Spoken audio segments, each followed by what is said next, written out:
Sometimes the most important people in our lives wear the simplest clothes. Their hands work hard every day, but their hearts hold stories nobody knows about. Joseph Novak washed floors at Technoviraba Company for 20 years. He wore a blue jumpsuit. He always smiled. Nobody noticed him. Then that night came. The company systems were crashing. Technicians were shouting into phones. Managers were running through hallways. Millions of crowns hung in the balance. And then he came. The man with the mop. He sat down at the keyboard. His fingers flew across the keys. In 20 minutes, he fixed what experts could not fix in hours. The chief executive officer stood there and could not believe his own eyes. Who is this man really? Before we return to the story, tell us where you are watching from. And if this story touched you, please give a like and subscribe, because tomorrow I have something extraordinarily special prepared for you. Sometimes the most important people in our lives wear the simplest clothes. Their hands work hard every day, but their hearts hold stories nobody knows about. Joseph Novak washed floors at Technoviraba Company for 20 years. He wore a blue jumpsuit. He always smiled. Nobody noticed him. Then that night came. The company systems were crashing. Technicians were shouting into phones. Managers were running through hallways. Millions of crowns hung in the balance. And then he came. The man with the mop. He sat down at the keyboard. His fingers flew across the keys. In 20 minutes, he fixed what experts could not fix in hours. The chief executive officer stood there and could not believe his own eyes. Who is this man really? Before we return to the story, tell us where you are watching from. And if this story touched you, please give a like and subscribe, because tomorrow I have something extraordinarily special prepared for you. Joseph Novak was 63 years old when this story took place. He had worked at Technoviraba Company since 2005. 20 years of mopping floors, cleaning windows, emptying trash bins. 20 years of arriving before everyone else and leaving after most had gone home. He lived alone in a small apartment on the edge of the city. His wife Marie had passed away 5 years earlier. Cancer took her slowly, painfully.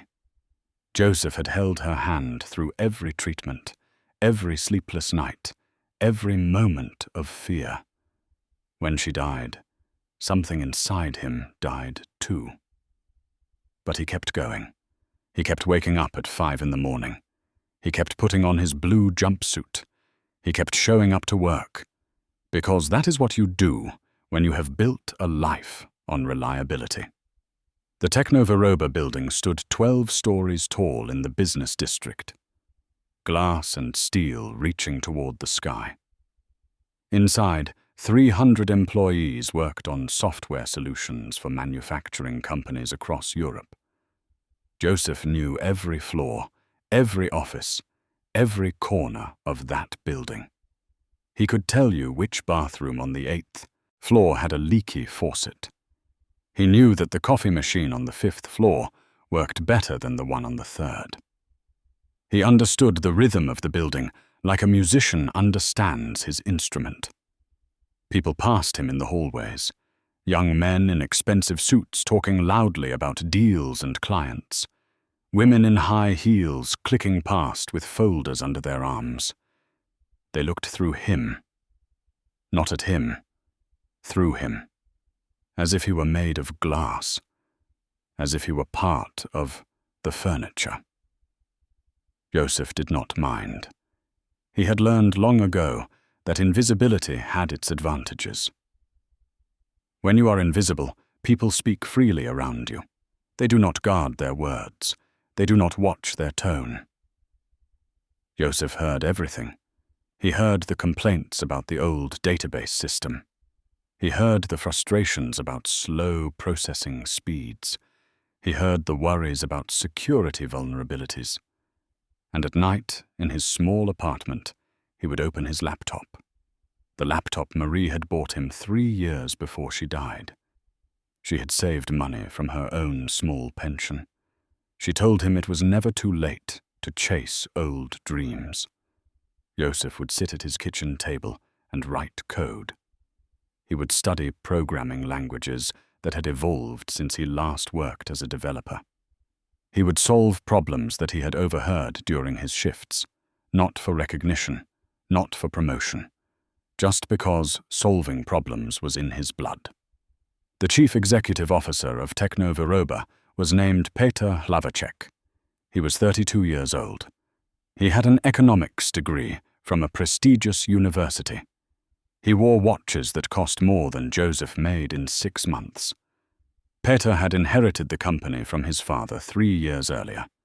He was ambitious, driven, and absolutely convinced of his own brilliance. He spoke at conferences. He appeared in business magazines. He talked about disruption and innovation and synergy, but he had never written a single line of code in his life. He did not understand the systems that made his company run. He trusted his technical team to handle that. His job, as he saw it, was to bring in clients and close deals. The head of the technical department was Martin Svoboda. He was 41 years old and had worked in information technology for 18 years. Martin was competent, thorough, and careful. He followed procedures. He documented everything. He ran his department like a well-oiled machine. But Martin had one significant flaw. He believed that credentials mattered more than capability. He believed that a degree from a good school meant more than years of experience. He believed that youth and energy trumped wisdom and patience. Martin had hired most of his team in the past 2 years, young graduates eager to prove themselves. They were smart, no question about that. But they lacked something. They lacked the scars that come from years of troubleshooting impossible problems. They lacked the instinct that comes from seeing 1,000 systems fail in 1,000 different ways. Amongst all, the technical team was a young man named Jakub. He was 24 years old, fresh out of university with top marks. Jakub was different from the others. He noticed people.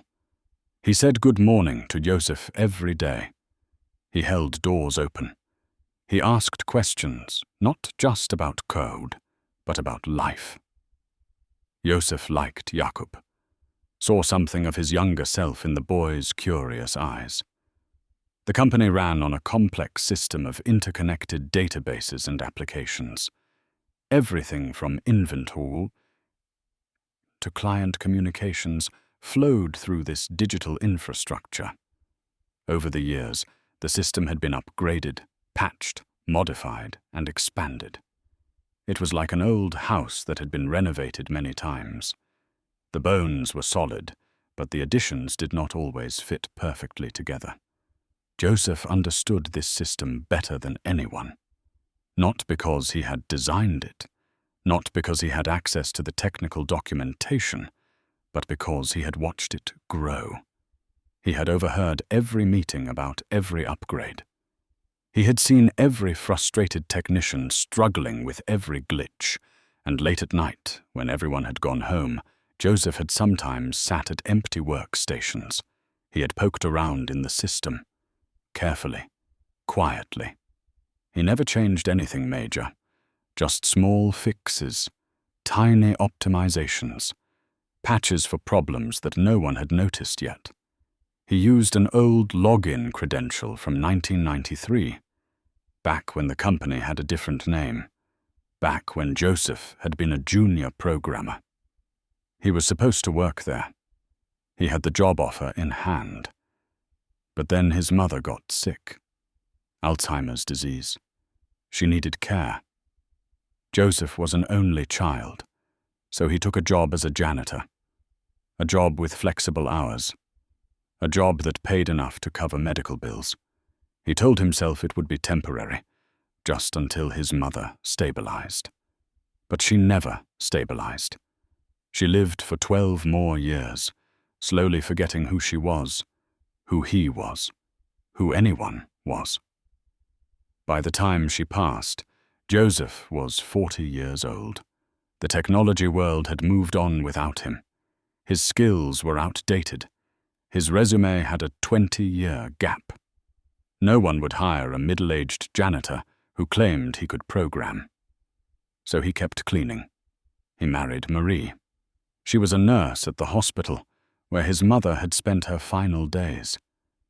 Marie understood sacrifice. She understood putting others first. They had a good life together. Simple but full of small joys. Weekend walks in the park, Sunday dinners with homemade food, quiet evenings reading side by side. Marie never made Joseph feel bad about his job. She told him that honest work was noble work, that taking care of a building was just as important as taking care of code, but she also encouraged him to keep learning, to keep growing, to never let his mind go dormant. So Joseph studied. He read technical manuals. He took online courses. He taught himself new programming languages, not because he thought it would lead anywhere, but because it made him feel alive. It connected him to Ayul, part of himself he thought he had lost. When Marie got sick, Joseph used every bit of his knowledge to research her illness. He read medical studies. He joined online forums. He learned the language of oncology. He could not save her, but he could understand what was happening. He could ask the right questions. He could hold her hand with full knowledge of what they were facing together. After she died, the programming became his therapy, his way of feeling close to her, because she had believed in him. She had seen him not as a janitor, but as a man with gifts waiting to be used. The blue jumpsuit hung in his locker every morning. Joseph would put it on like armor. It protected him. It made him invisible. It allowed him to move through the world of Techno-Veroba Company without expectation or judgment. In the pocket of that jumpsuit, he always carried a small photograph. Marie on their wedding day. Her smile bright as summer sun, her eyes full of love and mischief. Whenever Joseph felt tired, whenever the weight of invisibility pressed too heavy on his shoulders, he would touch that photograph, remember who he was beneath the uniform, remember that he had been loved completely by someone who saw all of him. The building had its rhythms. Monday mornings, everyone moved slowly, still shaking off the weekend. Wednesday afternoons, the energy peaked. Friday evenings, people left early, eager to start their freedom. Joseph knew these rhythms. He planned his cleaning schedule around them. He mopped the executive floor when they were all in meetings. He cleaned the break rooms during lunch when they were empty. He emptied the technical department's trash bins late at night, when only the most dedicated programmers remained, hunched over glowing screens. Those late-night programmers fascinated Joseph. He would watch them sometimes, see them wrestling with problems, see them running tests, see them celebrating small victories with fist pumps and relieved sighs. He understood their language, the muttered curses when code would not compile, the sudden exclamations when a solution appeared. He wanted to help sometimes, wanted to lean over a shoulder and point out the missing semicolon or the logic error, but he never did, because he was just the janitor. His opinion would not be welcome. His expertise would not be believed. So he stayed silent, watched, learned, and went home to his empty apartment where he could be himself. The kitchen table was his workstation. His laptop sat there permanently, lid open, screen dark until he woke it. Next to it, a spiral notebook filled with handwritten code. Old habits from old days when you had to write programs on paper before typing them into expensive computer time. Joseph still found clarity in writing by hand first. The physical act of forming each letter helped him think. Next to the notebook, a coffee cup, always the same cup. White ceramic with a small chip on the rim. Marie's cup. He had kept all her things exactly where she left them. Her reading glasses on the bookshelf, her sweater on the back of the chair, her shoes by the door. The apartment was a museum to their life together. Some people told him he should move on, box up her belongings, redecorate, start fresh. But Joseph found comfort in the static nature of his space. Change happened everywhere else.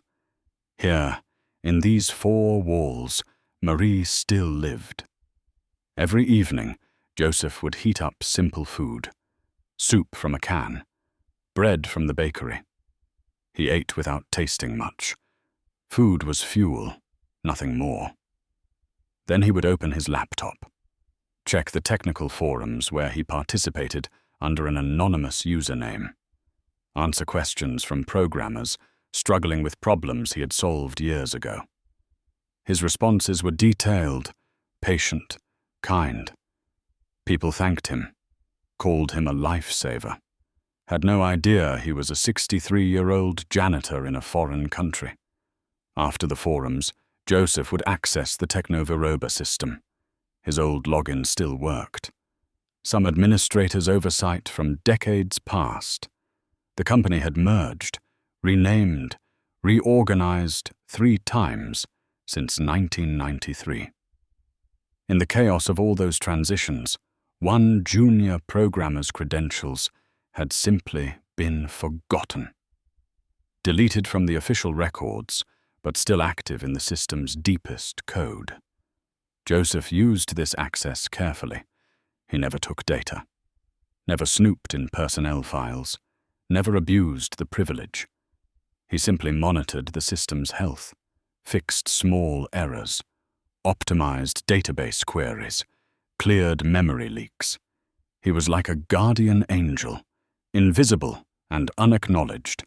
He did this not for recognition, but for pride. This system, in some small way, was his. He had watched it grow from infancy. He had seen it evolve through awkward adolescence into complex maturity. He could not claim it publicly, but privately in his heart he felt ownership. And owners take care of what is theirs. The work gave his evenings purpose, gave his skills application, made him feel less like he was waiting to die, and more like he was still contributing something to the world, even if no one knew, even if no one would ever know. On the wall above his kitchen table hung a calendar. Marie had put it there.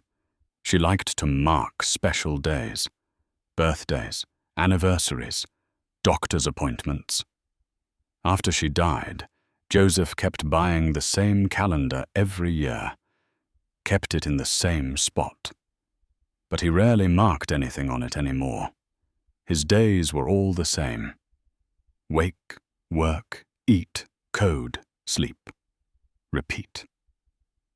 The only marks he made now were small crosses. One cross for each day survived without her. A counting of time, a measurement of endurance. Sometimes Joseph wondered what Marie would think of his life now. Would she be proud that he kept going? Or sad that he had built a life so small and contained? He liked to think she would understand, that she would see the dignity in his daily routine, the honor in his invisible contributions, that she would smile at him the way she used to smile, with eyes that said you are enough exactly as you are. The city outside his window hummed with life. Cars on distant streets, lights in apartment buildings. the faint sound of a train. Joseph lived on the glass floor of an old building. Sunset. From his window, he could see the techno-via with his coffee. Looked at that tower. Thought about all the people inside who did not know his name, did not know his story, did not know that their systems ran smoother because of him. It did not make him bitter. Bitterness was poison. Joseph had learned that watching his mother's mind dissolve, watching Marie's body betray her. Life was too short for bitterness. Instead, he felt something like contentment. He had his work. He had his purpose. He had his memories. That was more than many people could say. The blue jumpsuit would be waiting tomorrow. The mop and bucket. The floors that needed cleaning. The trash that needed emptying. The invisible work that kept the world running.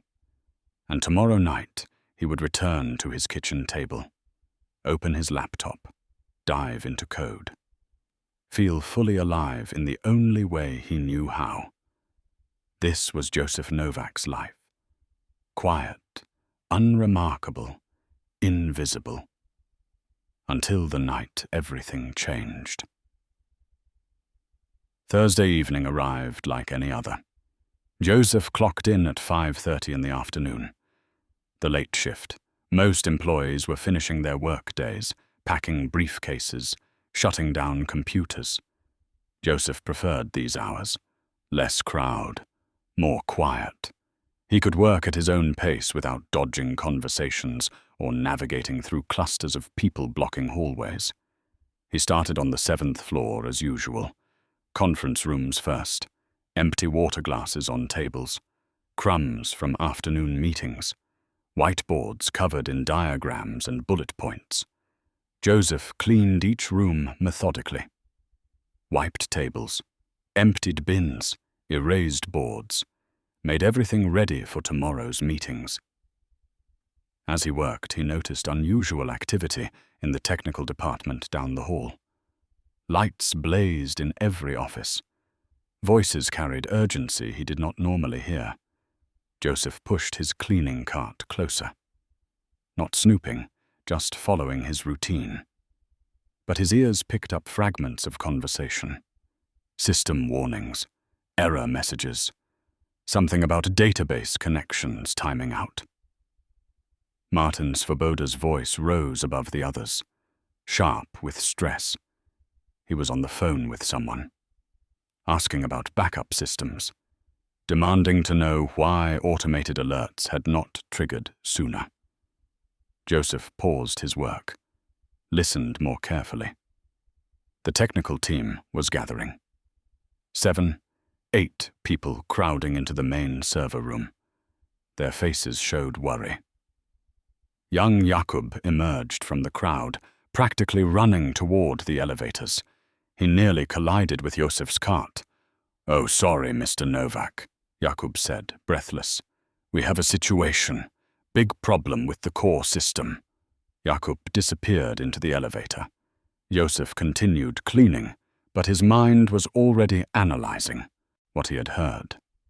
Database timeouts, connection failures, automated alerts not triggering. He knew these symptoms, had seen similar patterns months ago when he had quietly fixed a memory leak that no one else had noticed.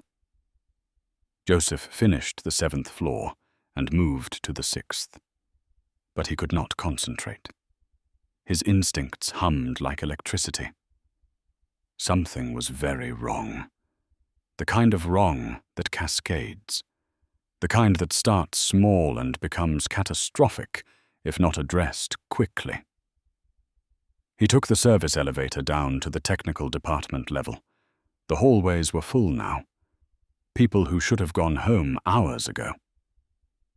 Petr Hlavacek strode past, jacket off, tie loosened. His face showed the kind of fear that comes when money is at stake.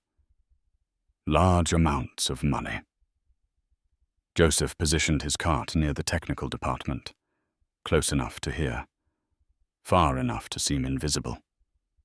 Martin was explaining the situation to Petter. Their main database server was failing, connections dropping randomly. Data queries timing out. They had been fighting it for 2 hours. Every fix they tried made things worse. Petter asked the obvious question. "How long until we are back up?" Martin could not answer. He did not know. The problem was deeper than they initially thought. It was not a simple restart situation. Something fundamental was breaking. Petter's voice went cold. "We have the Kovacs Industries presentation tomorrow morning at 9. They are considering a 5-year contract worth 12 million crowns. If our system is down, if we cannot demonstrate our platform, we lose that contract. Do you understand what I am saying, Martin?" Martin understood. His face showed he understood completely. Joseph leaned on his mop, listened to the technicians debate solutions. They were smart people, well educated, but they were approaching the problem wrong. They were treating symptoms instead of finding the root cause. They were like doctors prescribing painkillers for a broken bone. It might help temporarily, but it would not heal anything. The clock on the wall showed 8:15. Joseph's shift officially ended at 9. He should finish his rounds. Clock out. Go home. But his feet would not move. His mind kept turning over the fragments of information he had gathered. Database timeouts, connection drops, failed automated alerts. Suddenly the pattern became clear.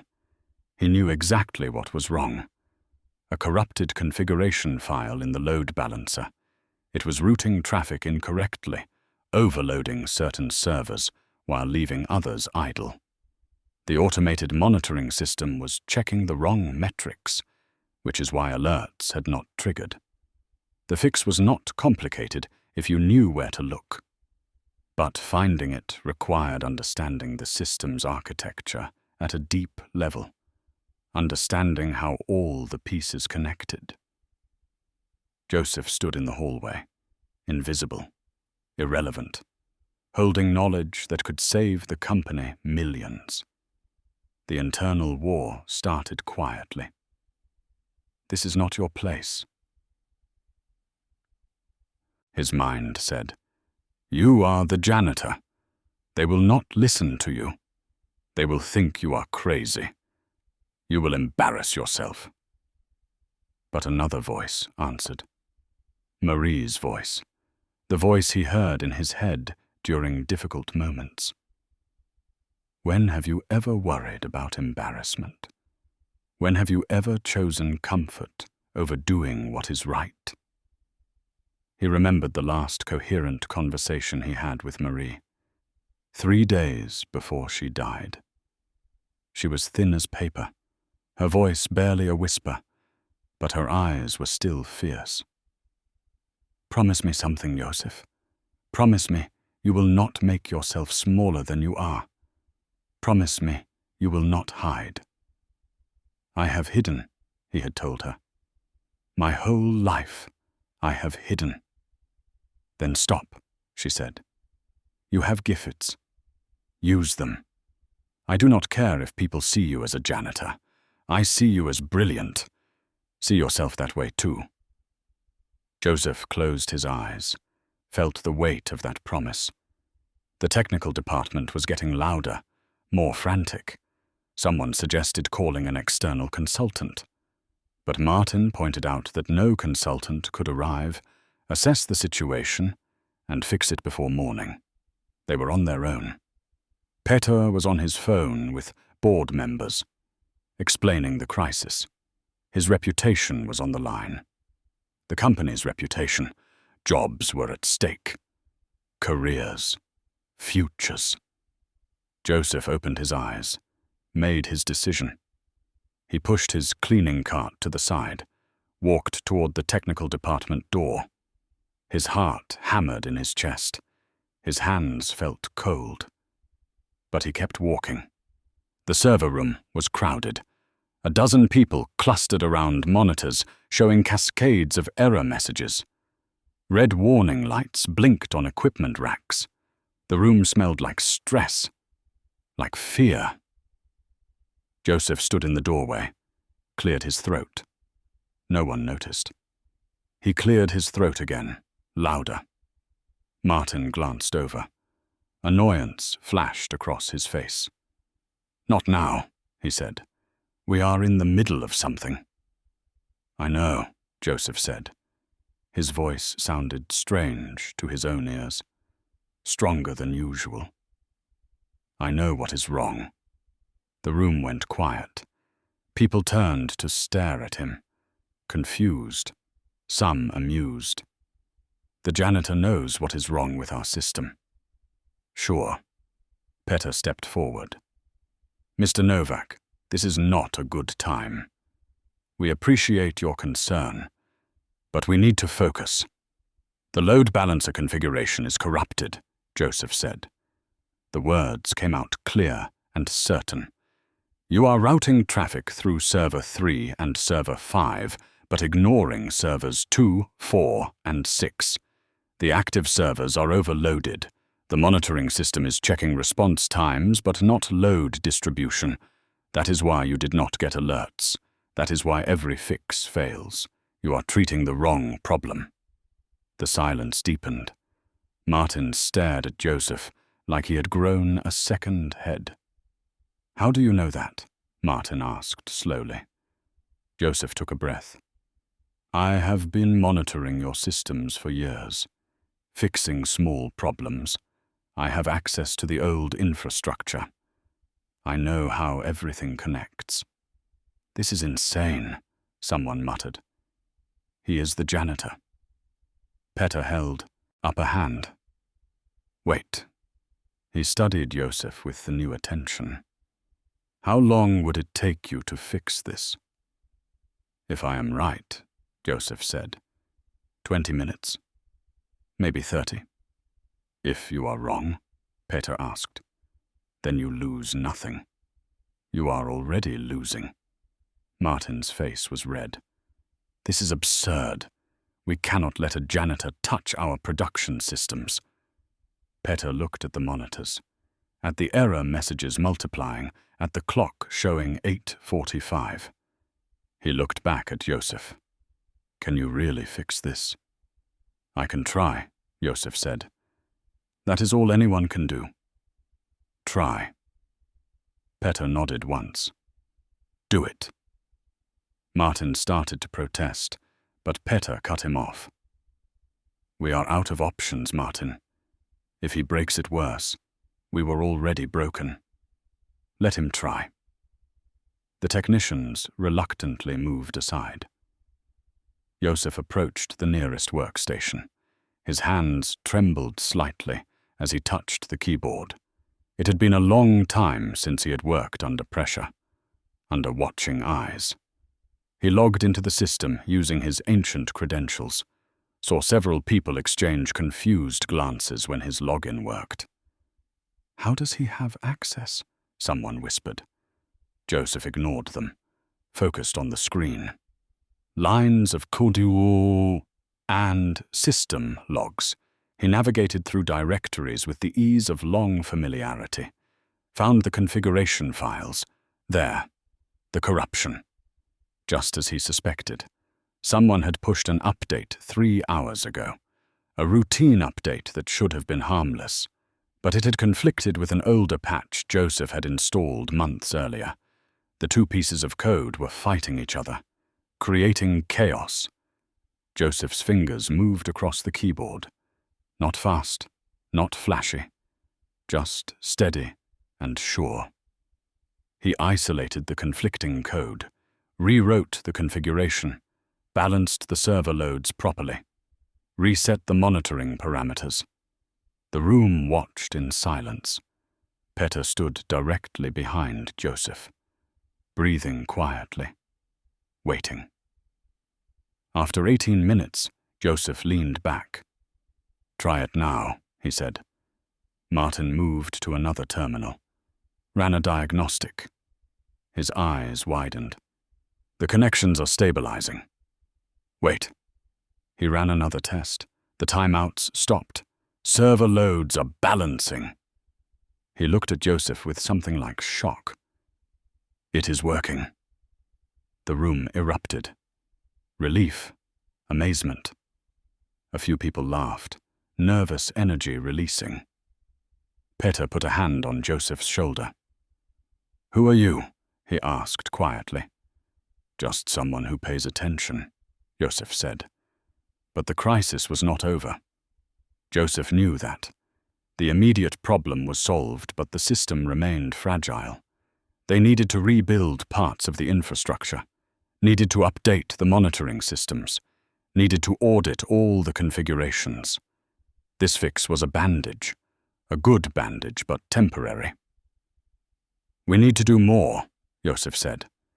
"This will hold for your presentation tomorrow, but you have deeper problems, structural issues. The system has been patched too many times without proper integration. You are building on a foundation with cracks." Martin found his voice. "You have been accessing our systems without authorization. That is a security violation. That is illegal."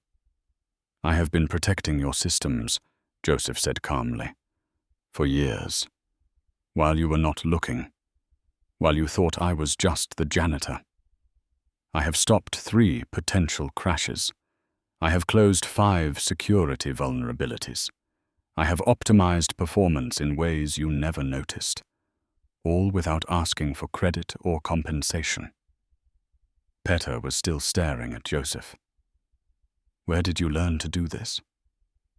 "I was supposed to work here," Joseph said, "in 1993, as a programmer.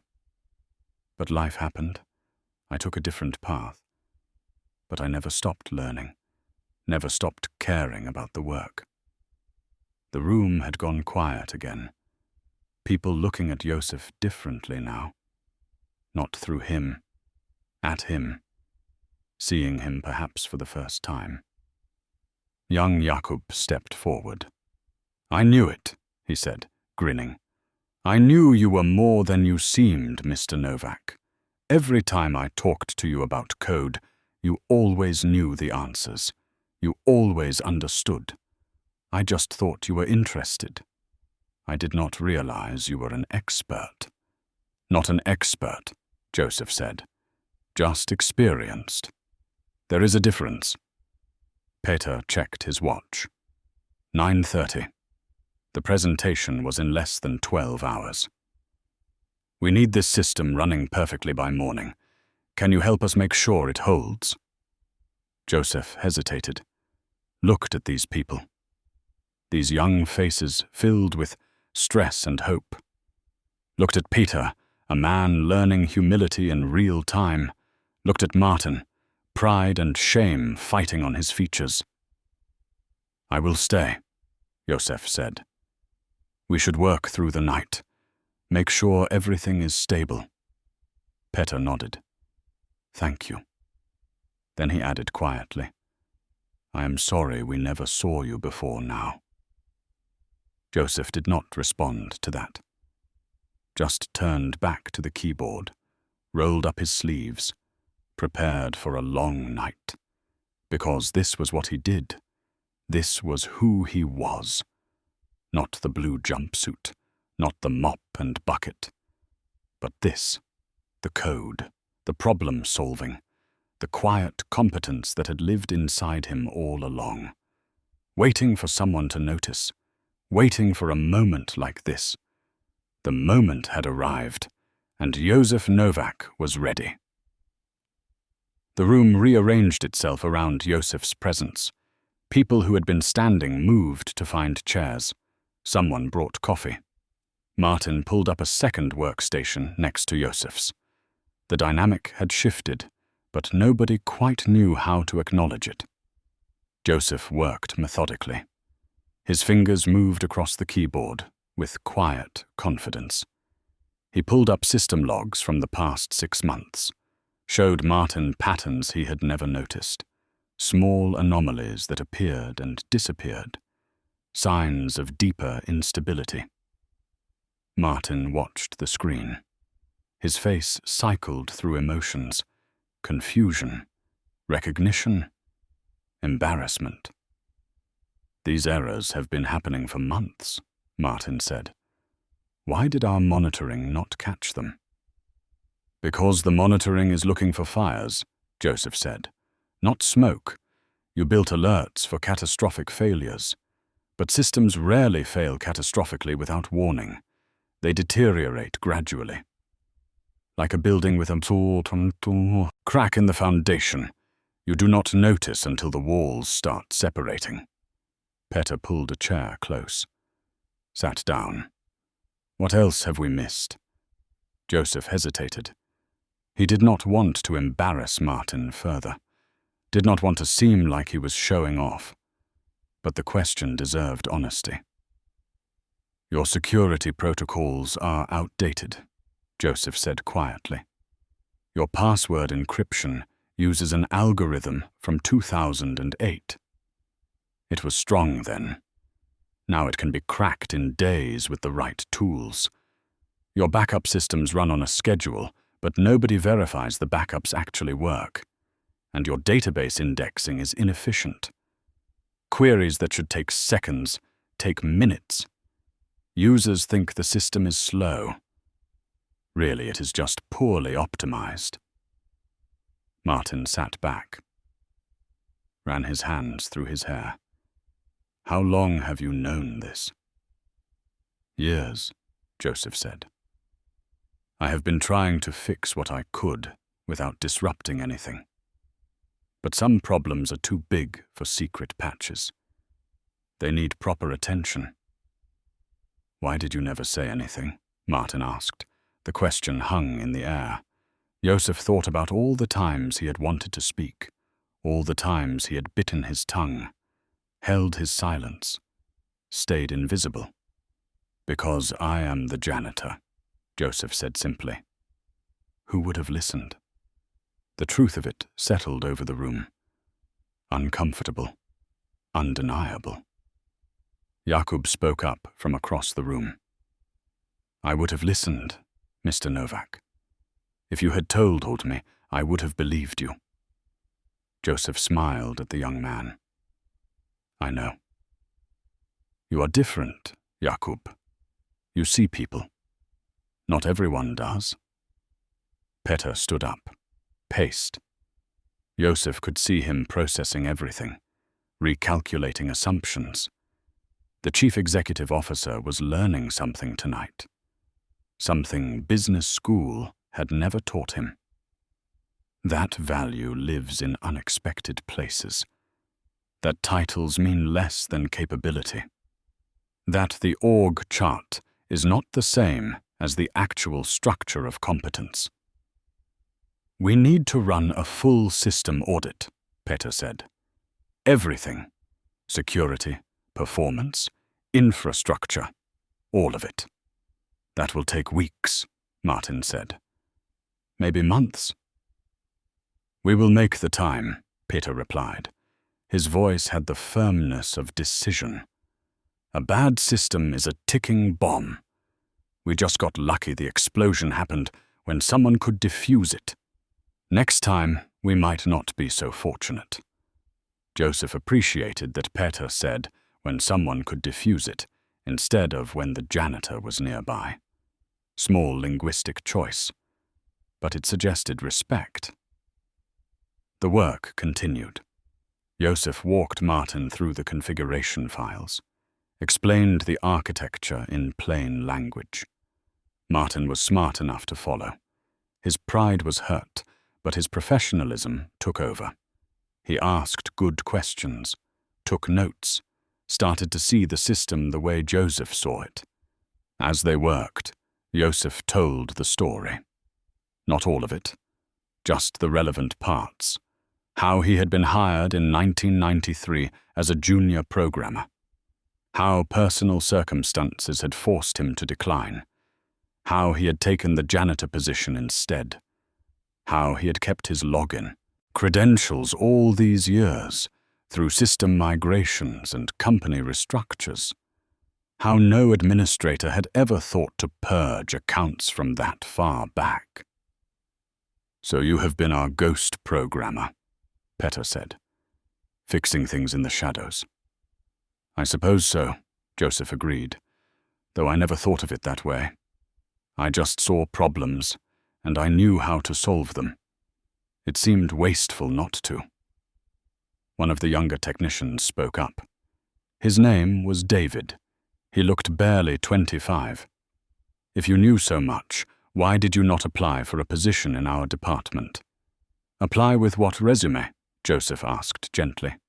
20 years as a janitor, a claim of programming skills from the early 90s, no recent professional experience, no references. Who hires someone like that? "But you clearly have the skills," David insisted. "Skills without credentials are invisible," Joseph said, "especially when you are 63 years old. People see gray hair and a janitor's uniform, and they stop looking. They assume there is nothing more to see." The room went quiet. The lesson was landing. Not just about Joseph, about all the assumptions they made daily, about the people they overlooked, the potential they never recognized because it did not come in the expected package. Coffee appeared. Someone had ordered food, sandwiches and fruit. Joseph had not eaten since lunch. He accepted a sandwich gratefully, ate while reviewing code. The others did the same. The crisis had created strange camaraderie. Martin sat down heavily in a chair, looked at Joseph directly. "I owe you an apology," he said. "I dismissed you, treated you as irrelevant." "That was wrong. You do not owe me anything," Joseph said. "You did not know." "But I should have tried to know," Martin replied.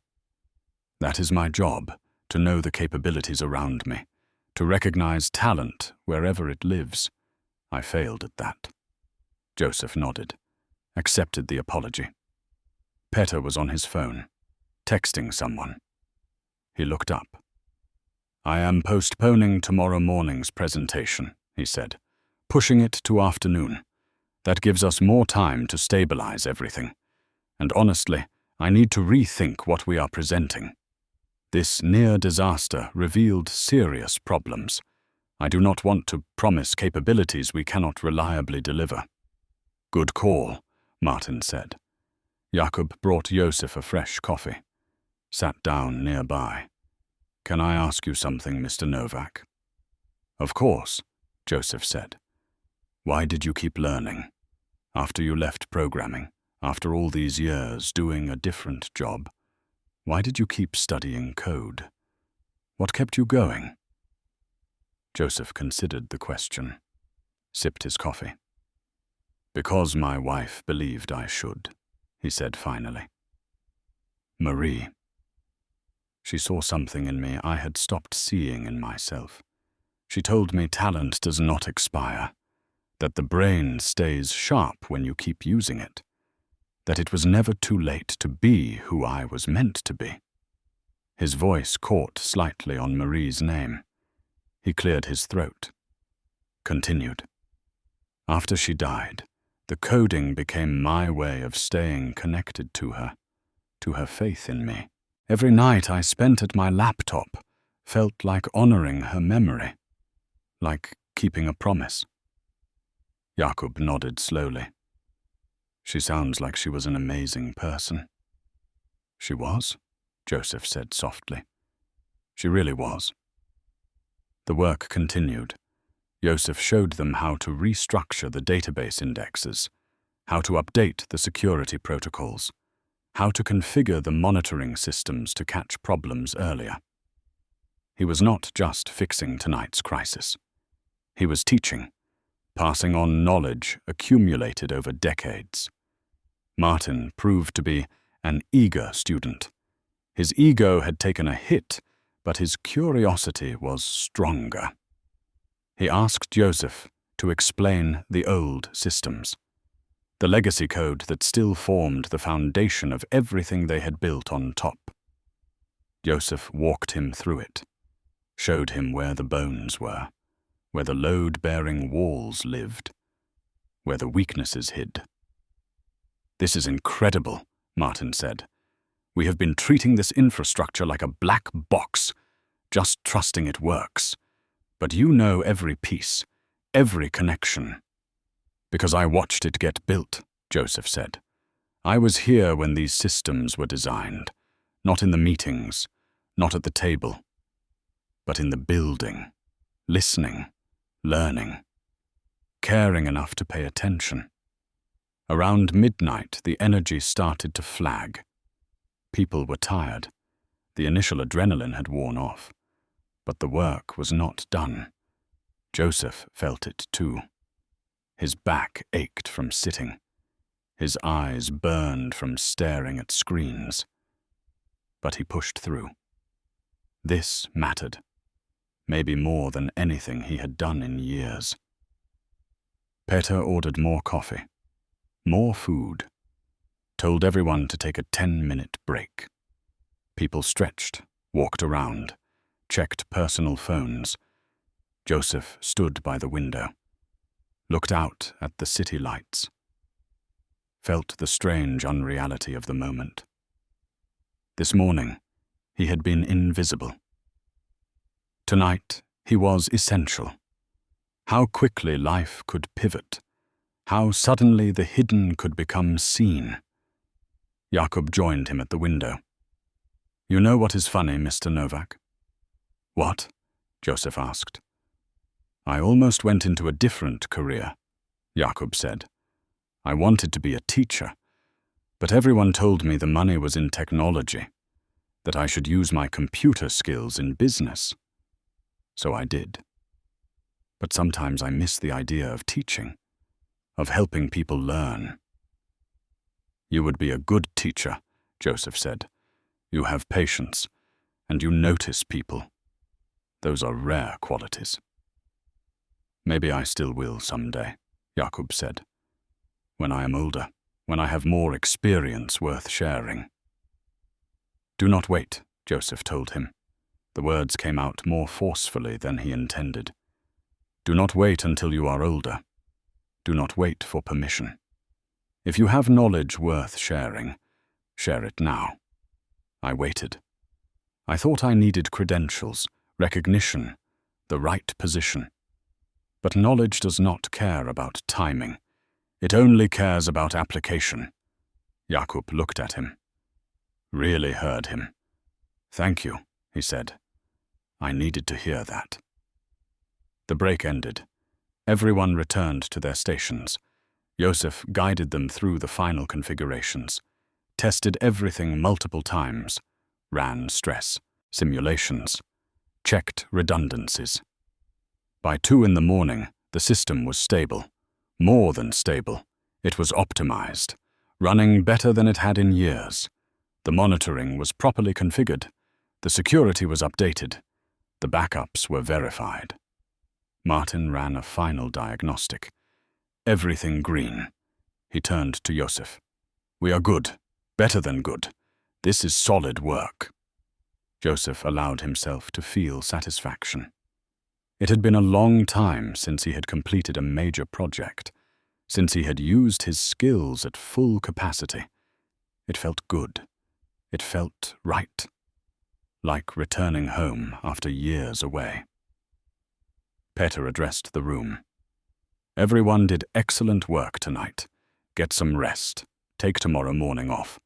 We will reconvene at noon to prepare for the afternoon presentation." People gathered their things, exhausted but relieved.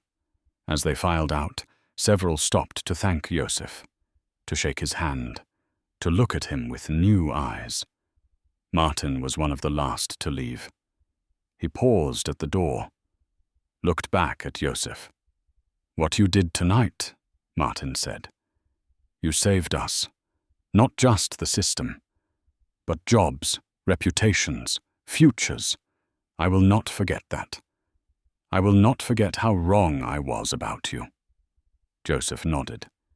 appreciated the honesty. Then it was just Joseph and Peter in the server room. The chief executive officer sat down, looked tired, looked thoughtful. "We need to talk," Peter said. "About your position here. About what happens next."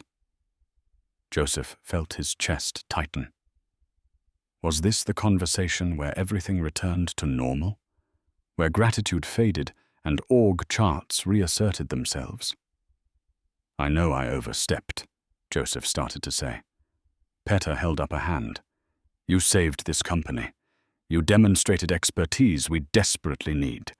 You showed me that I have been running this organization blind, trusting titles instead of verifying competence. That ends now." He leaned forward. "I want you in our technical department, as a senior consultant, maybe senior architect, whatever title makes sense. I want you helping Martin rebuild our infrastructure properly. I want you mentoring our team. I want you visible, recognized, compensated appropriately." Joseph sat very still, processing the offer. It was everything he had stopped letting himself want years ago. Peter continued. "I know you have been the janitor for 20 years. I know that is your official role. But that was never really what you were. Was it? Tonight you showed us who you actually are. I am asking you to be that person officially, full-time, with all the respect and resources that should come with it." Joseph thought about his blue jumpsuit hanging in the locker, about the mop and bucket, about 20 years of invisibility. He thought about Marie, about what she would say if she were here. He already knew. She would tell him to say yes, to stop hiding, to finally step into the light. But Joseph was 63, tired, uncertain if he had the energy to become someone new at this stage of life. "I need to think about it," Joseph said. "This is generous. More than generous, but it is a big change.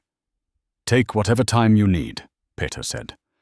"But know this, you have already earned the position. Tonight proved that, beyond doubt.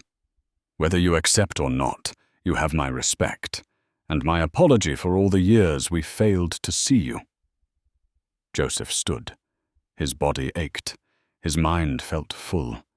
He needed to go home, process everything, figure out what he wanted, not what others expected, what he truly wanted. "I will give you my answer tomorrow," Joseph said. "At the afternoon presentation." Peter stood as well, extended his hand. Joseph shook it. The handshake of equals, of mutual respect. Joseph gathered his things, his old messenger bag with his laptop, walked through the empty building. His footsteps echoed in the hallways. Everything looked the same as it did this morning, but everything had changed.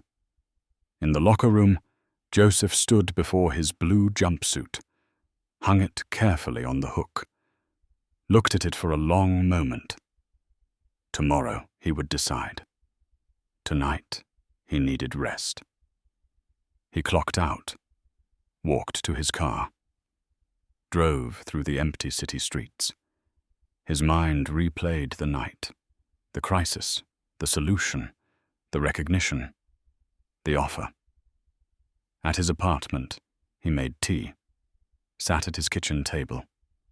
His laptop was there, the screen dark, the notebook with handwritten code beside it. Marie's photograph smiled at him from the counter. Joseph picked it up, traced her face with his thumb. "I did it, Marie," he whispered. "I stopped hiding, just like I promised."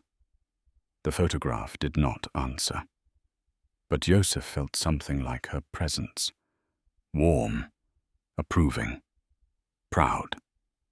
He set the photo down, looked around his small apartment. at the life he had built from grief and routine, at the quiet stability that had sustained him. Could he give this up?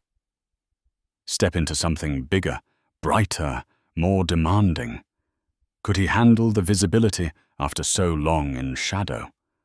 Or was it time to finally claim the life that had been waiting for him all along? The questions would have to wait for morning. Joseph finished his tea, went to bed, but sleep came slowly. His mind was too active, too full of possibility. And somewhere in the space between waking and dreams, he felt Marie beside him, heard her voice clear as bells. "It is time, Joseph. Time to stop being small. Time to be everything you are." He slept then, deeply, dreamlessly, while the city night gave way to dawn. Joseph woke at 5 in the morning. His body refused to break the habit of 20 years. Even exhausted, even after 3 hours of sleep, his eyes opened at the usual time. He lay in bed, staring at the ceiling. Sunlight crept through the curtains. His mind felt clearer after rest. The events of last night had the quality of a dream. Had it really happened? Had he really sat in that server room solving problems while executives and technicians watched? Had Peter Hlavacek really offered him a position in the technical department? Joseph got up, made coffee, sat at his kitchen table with the cup warming his hands. His laptop was closed. For the first time in years, he did not feel the urge to open it, did not feel the need to check forums or review code. Something had shifted. He had spent decades maintaining a secret double life. The janitor by day, the programmer by night. But now the two worlds had collided, merged. He could not separate them anymore. The question was simple. Did he want to step fully into one world and leave the other behind? His phone buzzed. A text message. From Jakub. "Good morning, Mr. Novak. I hope you got some rest. Just wanted to say thank you again for last night. You changed everything. Not just the system, but how I think about this work, about people. See you this afternoon." Joseph smiled, typed a reply. "Thank you, Jakub. See you soon." He showered, dressed in regular clothes, khaki pants and a button-up shirt. He almost never wore these clothes. They felt strange, too formal, too visible. He stared at himself in the mirror, a 63-year-old man with grey hair and tired eyes, lines on his face from decades of life. He looked ordinary, unremarkable. But was that true? Or had he just told himself that story so long he believed it? Joseph made breakfast, toast and jam, ate slowly. His mind kept returning to Marie, to their last conversations before the cancer took her ability to speak. She had been so clear about what she wanted for him. "No regrets," she had whispered. "Promise me no regrets. Do not spend the rest of your life wondering what if." "I want you to really live, Joseph. Not just survive. Live." He had promised. But he had not kept that promise. He had survived, that was all. Routine and silence and invisible work. Safe, comfortable, small. Maybe it was time to honor her wishes properly. The morning passed slowly. Joseph tried to read, tried to watch television, could not concentrate. His thoughts kept circling back to the same question. What did he actually want? Not what others expected. Not what seemed reasonable or safe. But what did his heart want? At 11:30, Joseph got in his car, drove to Technoviroba. The building looked different in daylight after last night, like a place where something significant had happened, a place where his life had changed. He parked, sat in the car for a moment, breathed. Then he got out, walked toward the entrance. The security guard at the front desk looked up, nodded. "Morning, Mr. Novak. Big day, huh?" "Word travels fast," Joseph said. The guard grinned. "Whole building is talking about what you did. You are famous now." Joseph was not sure how he felt about that. He took the elevator to the technical department floor. The hallways were busy. People preparing for the afternoon presentation. He saw familiar faces. Several people stopped him, thanked him, told him they heard what happened. Joseph accepted the gratitude awkwardly. He had never been good at receiving attention. Martin saw him from down the hall, hurried over. "Joseph," he said, "there is someone I want you to meet. Come with me." They walked to hall, Martin's office. Inside, an older woman sat in a chair. She was perhaps 70, well-dressed, sharp eyes that missed nothing. She stood when Joseph entered. "This is Dr. Helena Nemkova," Martin said. "She was the original lead architect for our core systems back in the 90s. She retired 10 years ago, but I called her this morning, told her what happened. She wanted to meet you." Helena extended her hand. Joseph shook it. Her grip was firm. "Mr. Novak," she said, "Martin tells me you saved the system last night, using knowledge of infrastructure from 1993. "I did what I could," Joseph said. Helena smiled. "Do not be modest. I built those systems. I know how complex they are. The fact that you understood them well enough to troubleshoot under pressure is remarkable. Where did you learn the architecture?" "I was here," Joseph said, "when you were building it. Not as a programmer. I was supposed to be, but circumstances changed. I took a different job. But I watched. I listened. I learned." "You were the janitor," Helena said. It was not a question. She already knew. "Yes," Joseph confirmed. "For 20 years. Helena nodded slowly. "I remember you. Not your name, but your face. You were always there. Always quiet. I used to see you cleaning late at night when I was working overtime. Sometimes I would be debugging code, and I would look up, and you would be emptying the trash. I never thought to speak to you beyond basic courtesy. That was my failure." "It was nobody's failure," Joseph said. "It was just how things were." Helena sat back down, gestured for Joseph to sit as well. "Martin, do you mind giving us a moment?" Martin looked surprised but nodded. Left his own office, closed the door. Helena looked at Joseph directly. "I am going to tell you something I have never told anyone at this company," she said. "When I was 35 years old, I had a nervous breakdown. The pressure of building these systems, of being the only woman in leadership, of constantly proving myself, it broke me.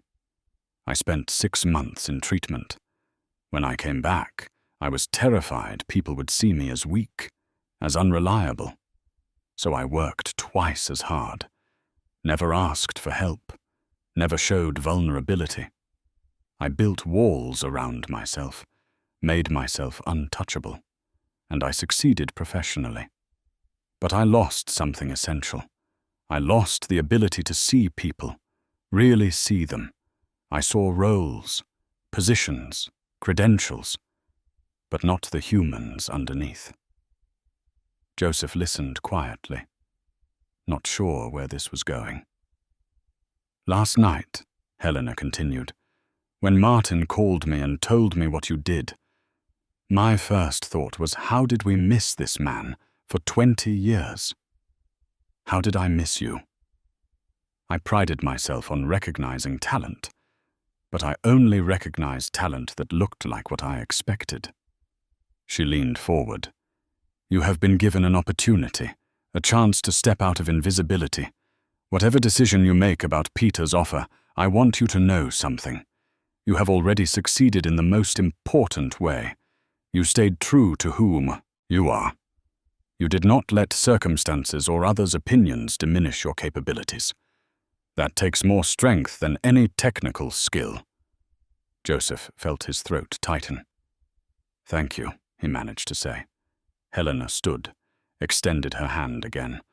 Whatever you decide, you have my respect, and if you do join the technical team, I hope you will allow me to learn from you, the way I should have done decades ago.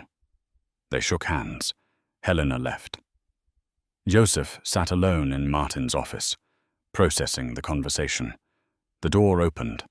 Jakub poked his head in. There you are, Mr. Novak. We are setting up for the presentation. Peter wants you there. Joseph stood, followed Jakub down the hall. The presentation room was large, seats for 50 people, a big screen at the front. Technicians were testing connections, running through slides.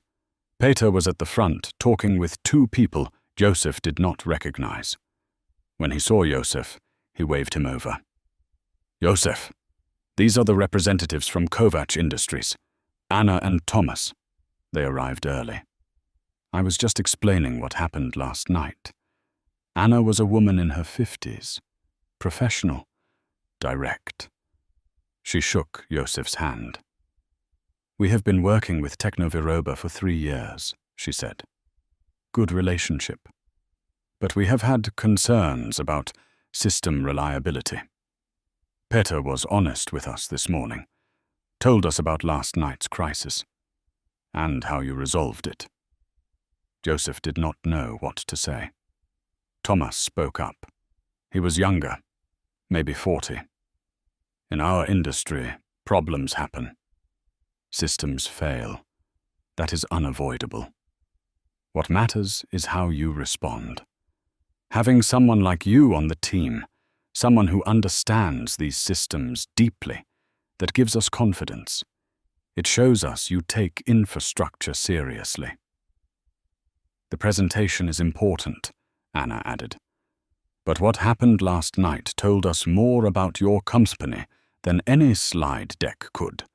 It told us you have depth, real expertise, not just sales polish. Peter looked relieved. We are lucky to have Joseph, he said. Very lucky. The room filled over the next 30 minutes.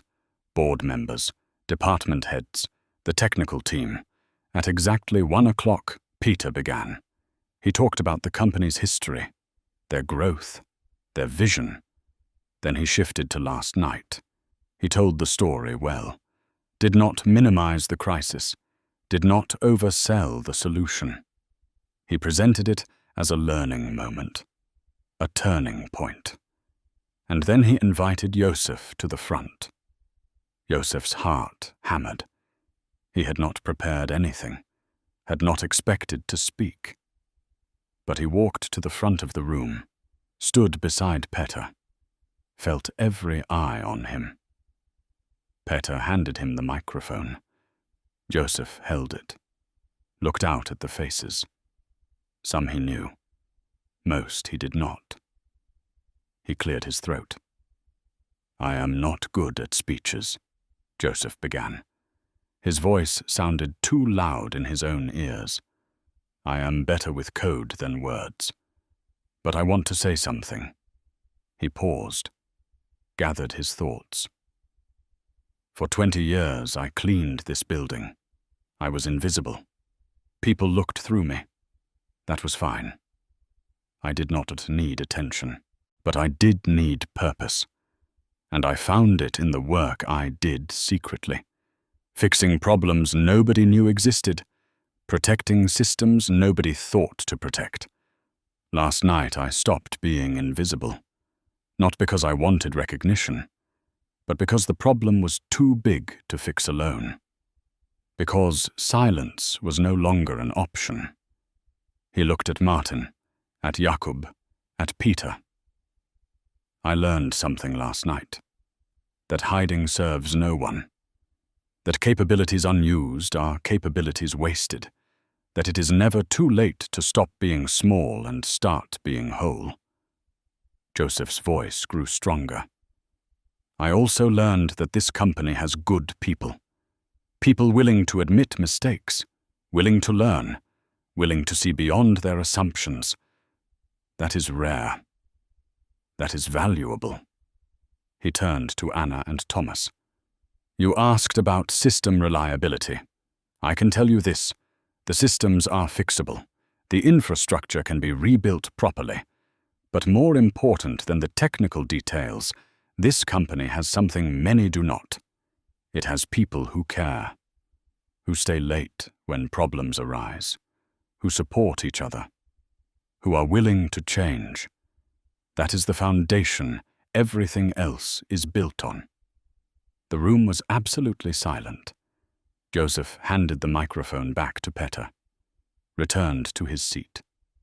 His hands were shaking, but he felt strangely calm. Peter continued the presentation. Technical details, timelines, proposals. Joseph barely heard it. He was thinking about his decision, about what he wanted, about what Marie would tell him to do. The presentation lasted 90 minutes. Questions and answers. Discussion of contract terms. At the end, Anna and Thomas conferred quietly. Then Anna stood. We are prepared to move forward, she said. 5-year contract as discussed, with the understanding that infrastructure improvements will be priority 1, and that Joseph will be involved in oversight. Everyone looked at Joseph. He nodded. I will be involved, he said. The room erupted in applause. Relief and celebration mixed together. Peter shook hands with Anna and Thomas. Martin was grinning. Jakub pumped his fist in the air. People came over to congratulate Joseph, to shake his hand, to welcome him to the team, because the decision was made. Not through words, but through action. He had said yes without saying it, had committed himself by standing at that front of that room and speaking his truth. There was no going back now, no return to invisibility. He was seen. He was known. He was part of something larger than himself. And for the first time in 5 years, since Marie died, Joseph felt fully alive. The afternoon dissolved into celebration. Coffee and pastries appeared. People lingered, talked, laughed with the release of tension. Joseph found a quiet corner, watched the room. Jakub joined him. How does it feel? Jakub asked. Different, Joseph said. Good different, scary different. Both at once. Jakub smiled. You are going to teach me everything, right? Everything I know about being invisible, Joseph joked. Jakub laughed. Everything you know about code, about systems, about seeing problems before they become catastrophes. I will teach you, Joseph promised, and you will teach others. That is how knowledge lives, through passing it forward. Martin approached, interrupted. Joseph, can we talk? They found an empty office. Martin closed the door. I want to apologize properly, Martin said. Not just for last night, but for 20 years. For every time I walked past you in the hall and did not see you. For every meeting where I talked about needing expertise without realizing it was right here in the building. For building a department culture that values credentials over capability. Joseph listened. I am restructuring the team, Martin continued. Creating a new senior architect position. I want you in it. Full authority over infrastructure. Direct reports. Real budget. Real voice in decisions. You will report directly to me, and I will actually listen. What do you say? Joseph took a breath. One condition, he said. Martin looked worried. What condition? I keep my janitor badge, Joseph said. The one with number 712. I want to keep it on my desk, to remember where I came from, to remember that value is not about position. Martin smiled, looked relieved. Done. Anything else? Yes, Joseph said. I want to work part-time, 3 days a week. I am 63. I do not need or want full-time work. But I can give you focused, high-quality work 3 days a week. And I want to mentor. Formally. Not just Jakub, but anyone on the team who wants to learn. Agreed, Martin said immediately. We are lucky to get you on any terms. They shook hands. The deal was made. Joseph Novak had a new job, a new title, a new chapter beginning at an age when most people were thinking about retirement. The celebration wound down as evening approached. People drifted back to their desks or headed home. Joseph found Peter alone in his office. Peter looked up, smiled. Thank you, Peter said simply. For everything. Thank you for seeing me, Joseph replied. Finally. They both laughed, the tension breaking. Joseph left the building as the sun set, walked to his car, sat behind the wheel for a moment. His phone buzzed. A message from a number he did not recognize. He opened it. This is Helena. Martin gave me your number. I wanted to say welcome to the team properly, and to invite you to coffee next week. I would like to hear your thoughts on the next generation of our systems. Joseph smiled, typed a reply. I would like that very much. He drove home through the evening traffic, his mind quiet now. The decision made, the path chosen. At his apartment he made dinner. Simple pasta, ate at his kitchen table. His laptop sat closed. He did not open it. Tomorrow he would. Tomorrow he would start planning the infrastructure rebuild. Start thinking about mentoring programs. Start figuring out how to be this new version of himself. But tonight, he just sat with the change. Let it settle into his bones. He picked up Marie's photograph, looked at her smile. I did it, he told her. I said yes to life. Just like you asked. The photograph did not answer. But Joseph felt her presence, warm and proud and loving. He set the photo back down, looked around his small apartment. It did not feel like a museum anymore. It felt like a home, a place to rest between adventures, a place to return to after engaging with the world. Joseph went to bed early, exhausted but satisfied. Tomorrow would bring new challenges, new responsibilities, new relationships to navigate. But tonight, he had peace. The peace that comes from finally stepping into who you were always meant to be. He slept deeply, and this time he dreamed. Dreams of code flowing like water, of systems humming perfectly, of teaching young minds.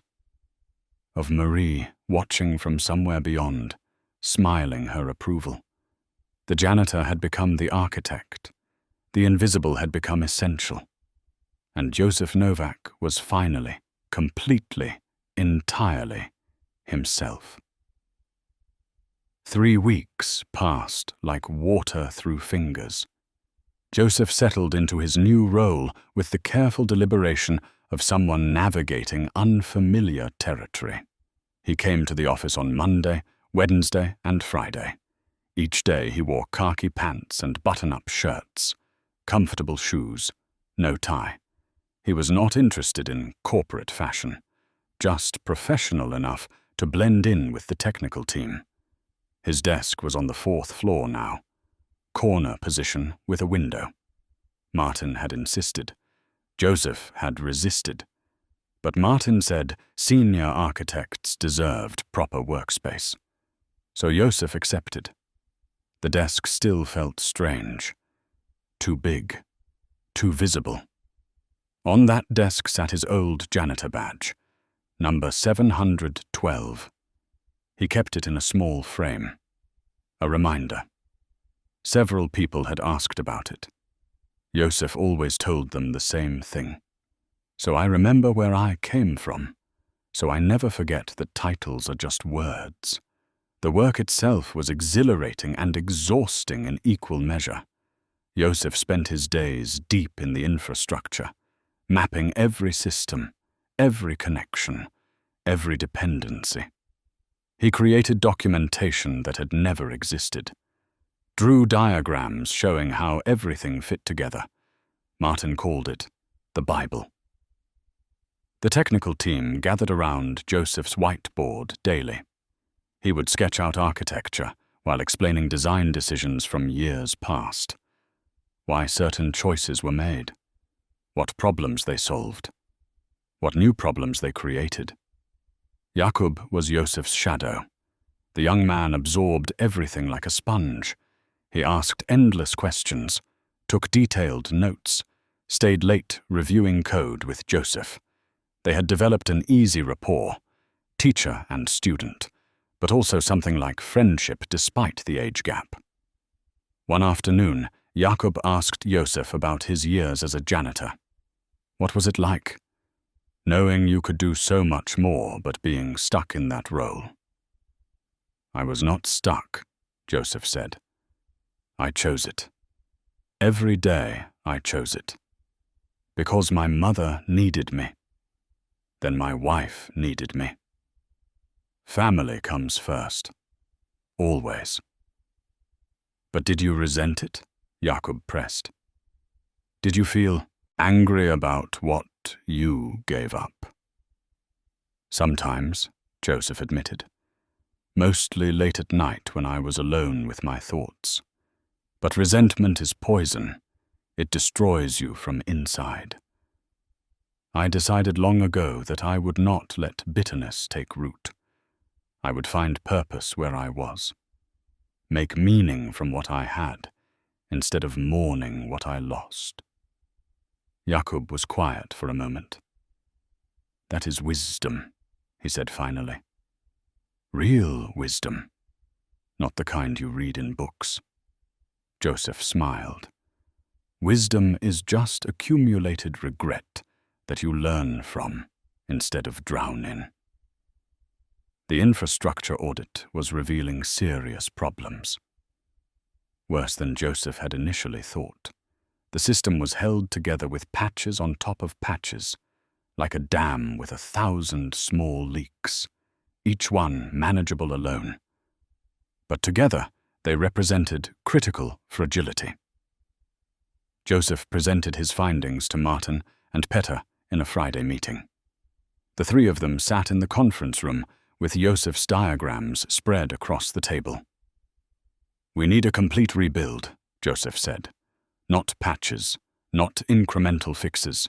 We need to design a new foundation and migrate everything to it properly. That will be expensive, Peter said. Very expensive. And it will take time. Months, maybe a year. More expensive than a catastrophic failure, Joseph asked. More expensive than losing all your client data? More expensive than your reputation? Peter nodded slowly. Point taken. What do you need? A dedicated team, Joseph said. 5 people, minimum. And I need authority to make architectural decisions without committee approval. I will keep you informed, but I cannot rebuild this properly if every choice requires 3 meetings and a vote. Martin looked uncomfortable with that.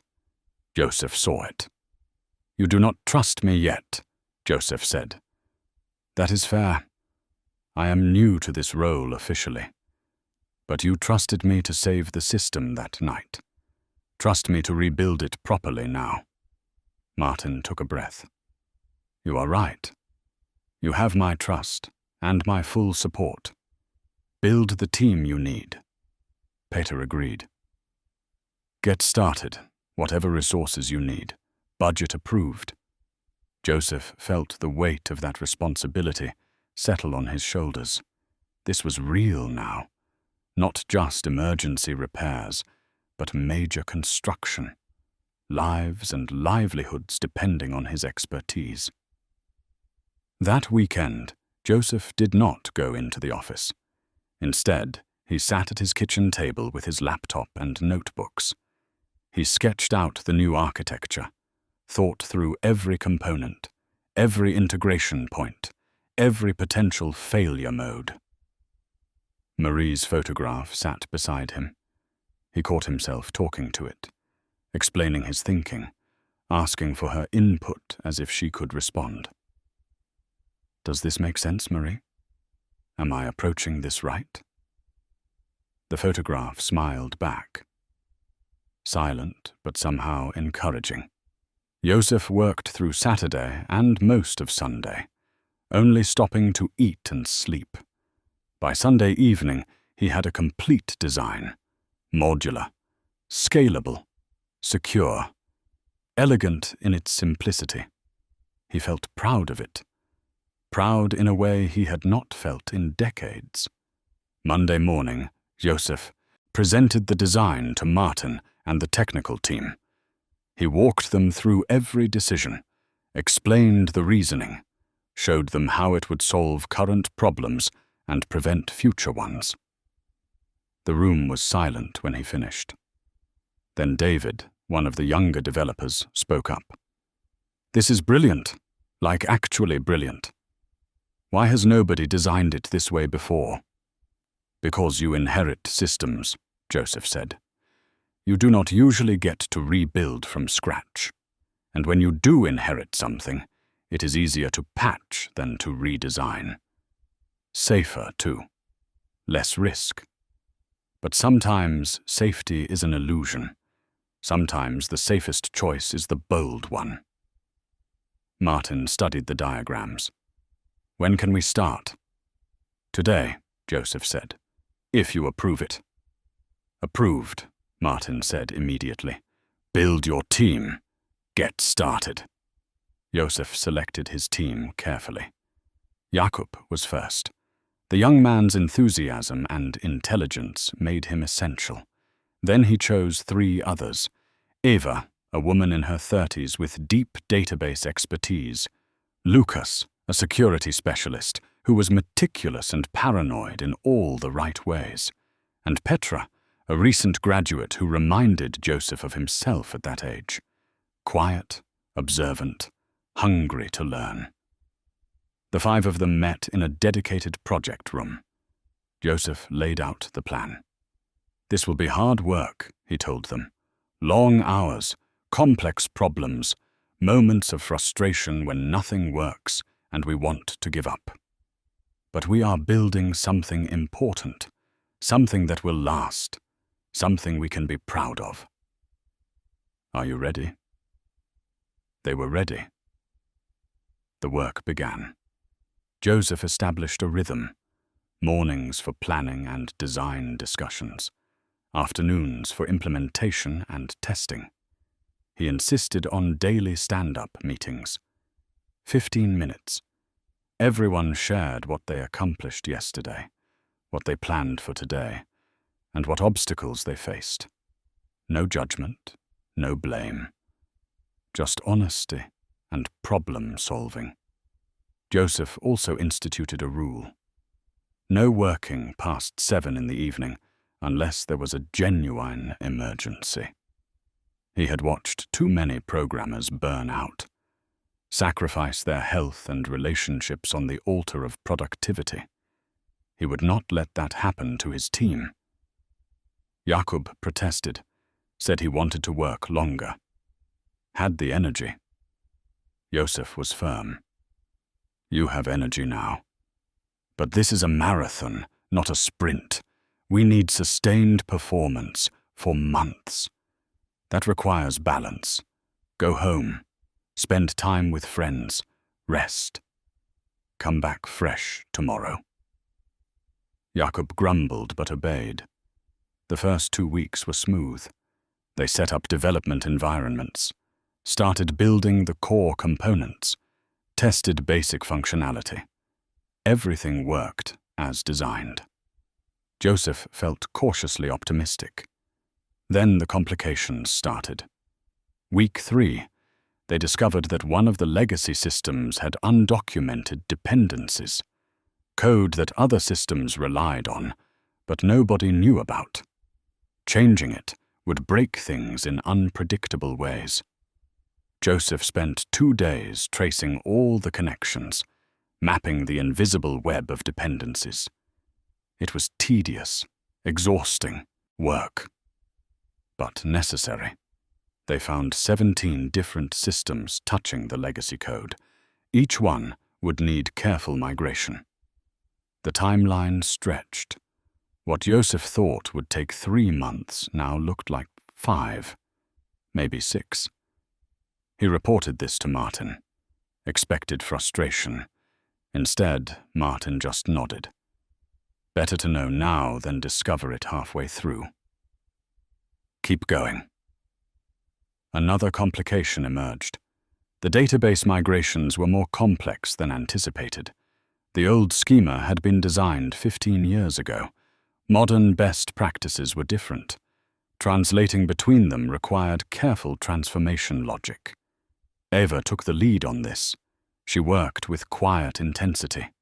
Joseph watched her struggle with a particularly difficult migration one afternoon. She had been staring at the same code for 3 hours, occasionally muttering under her breath. Talk it through, Joseph said, out loud. Sometimes hearing yourself explain the problem reveals the solution. Eva looked skeptical but started talking. She described the data structures, the transformation requirements, the constraints. As she spoke, Joseph listened, did not interrupt, just let her process verbally. Halfway through her explanation, Eva stopped. Her eyes widened. Wait. I have been thinking about this backwards.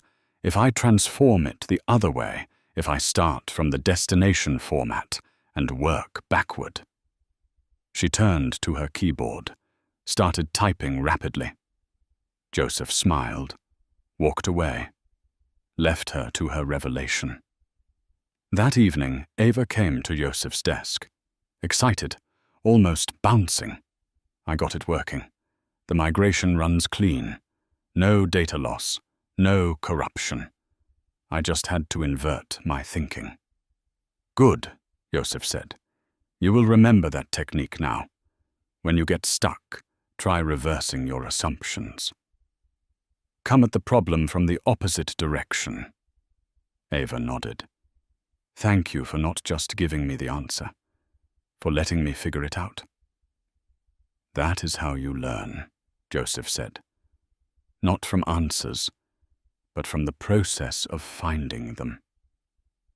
As the weeks passed, the team coalesced. They developed inside jokes, shared lunches, celebrated small victories. Joseph watched it happen with satisfaction. This was what good teams looked like. People who trusted each other, who supported each other, who enjoyed the work and each other's company. One Friday afternoon, Joseph got a call from Helena Nemkova.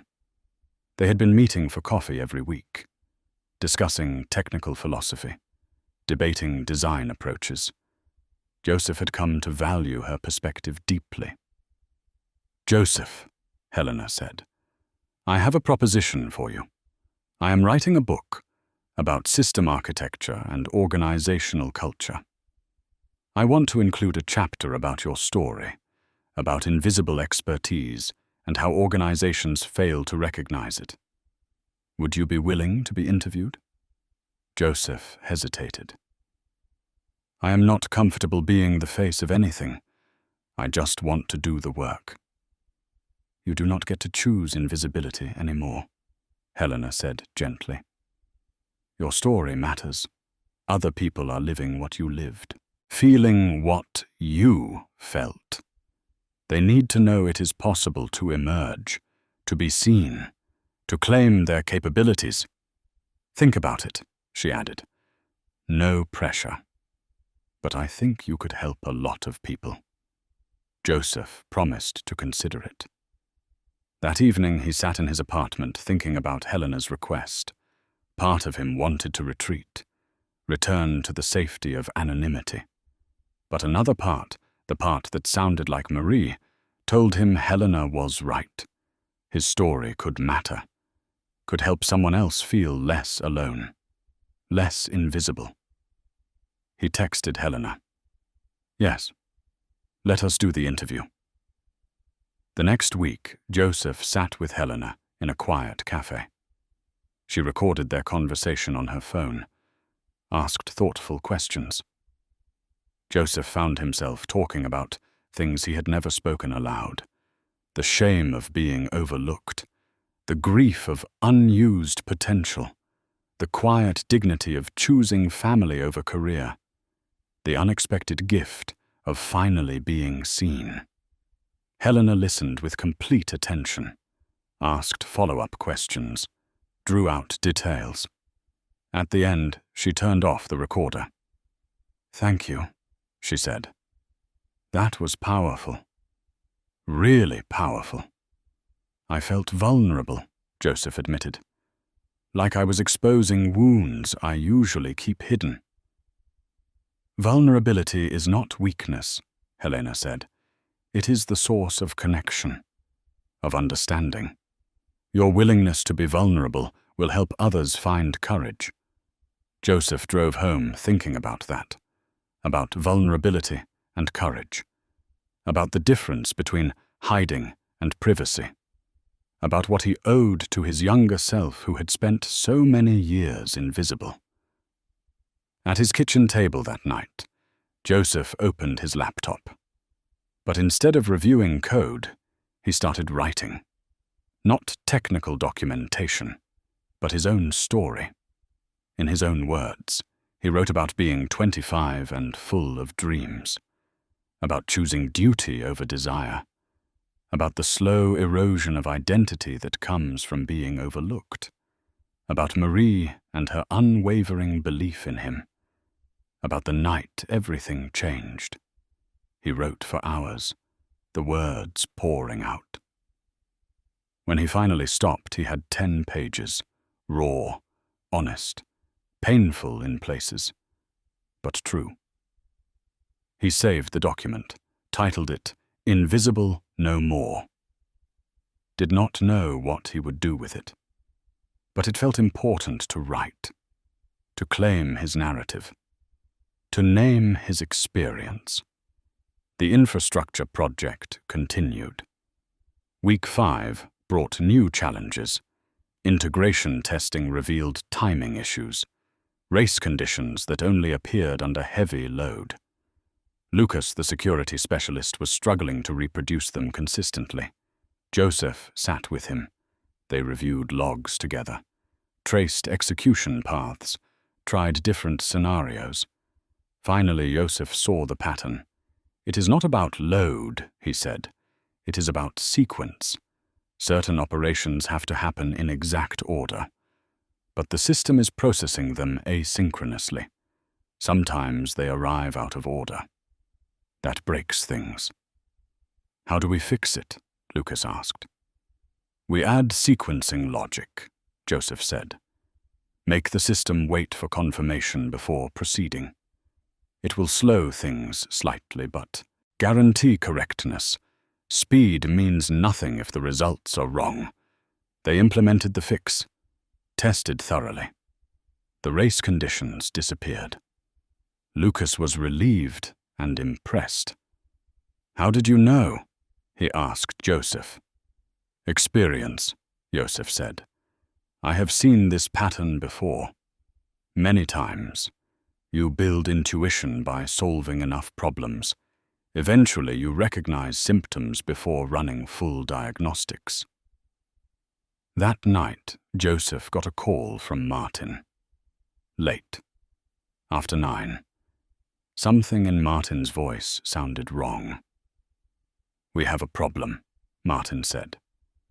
"The board met today. Some members are questioning the infrastructure project, saying it is too expensive, taking too long.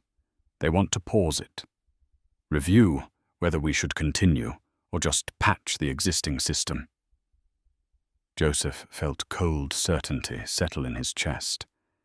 If you patch instead of rebuild, you will have another catastrophic failure within 6 months, maybe sooner.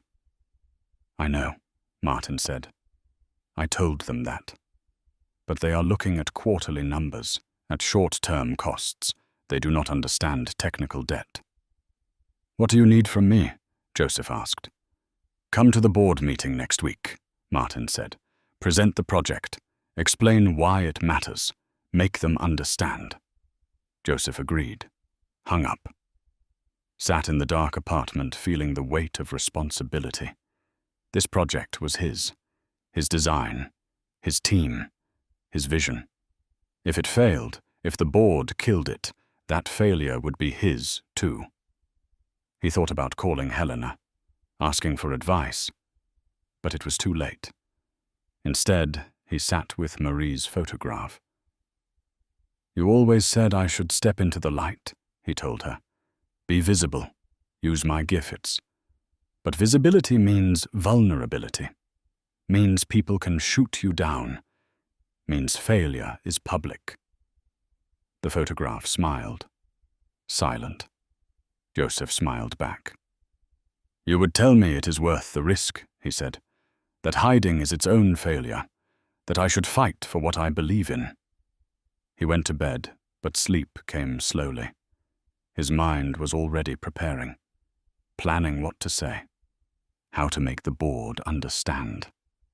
The stakes had just gotten higher, and Joseph Novak would need every bit of wisdom and courage he had earned over 63 years of life. The weekend before the board meeting, Joseph did not go anywhere. He stayed in his apartment preparing. His kitchen table disappeared under papers. Budget spreadsheets, timeline charts, risk assessments, technical diagrams simplified for non-technical audiences. He knew he had one chance to convince them, one presentation to make the board understand why this project mattered, why stopping now would be worse than continuing, why short-term savings would lead to long-term disaster. Saturday afternoon, Jakub called. "Mr. Novak, some of us want to help you prepare for the board meeting. Can we come over?" Joseph hesitated. His apartment was private space, his sanctuary. But these people were his team. They deserved to be included. "Come," Joseph said. "Give him the address." An hour later, 5 people stood at his door. Jakub, Eva, Lucas, Petra, and Martin. They carried food, pizza and salads, coffee and pastries. "We figured you were not eating properly," Eva said. "So we brought provisions." They spread out in Joseph's small living room. The apartment that had been silent for years suddenly filled with voices, with energy, with life. Joseph felt strange about it. Good strange. They reviewed his presentation, offered suggestions. Jakub pointed out places where the technical language was too complex. Eva helped simplify the budget justifications. Lucas added security risk scenarios that board members would understand. Martin coached Joseph on board politics. Who would be supportive? Who would be skeptical? How to address concerns before they became objections. Petra, the youngest, mostly listened. But then she said something that shifted Joseph's entire approach. "You are presenting this as a technical project," she said. "But it is really a story about values, about whether the company values quick fixes or lasting solutions, whether they value appearance or substance, whether they trust expertise or just credentials." The room went quiet. Joseph looked at Petra. She was right. Completely right. He had been drowning the board in technical details, but what they needed was a narrative, a vision, a reason to believe. "Thank you," Joseph said. "That is exactly what I needed to hear." They reworked the presentation, led with values and vision, supported with technical details only when necessary, made it about the company's future, its integrity, its commitment to excellence. By evening they had something powerful, something that told a story instead of just presenting facts.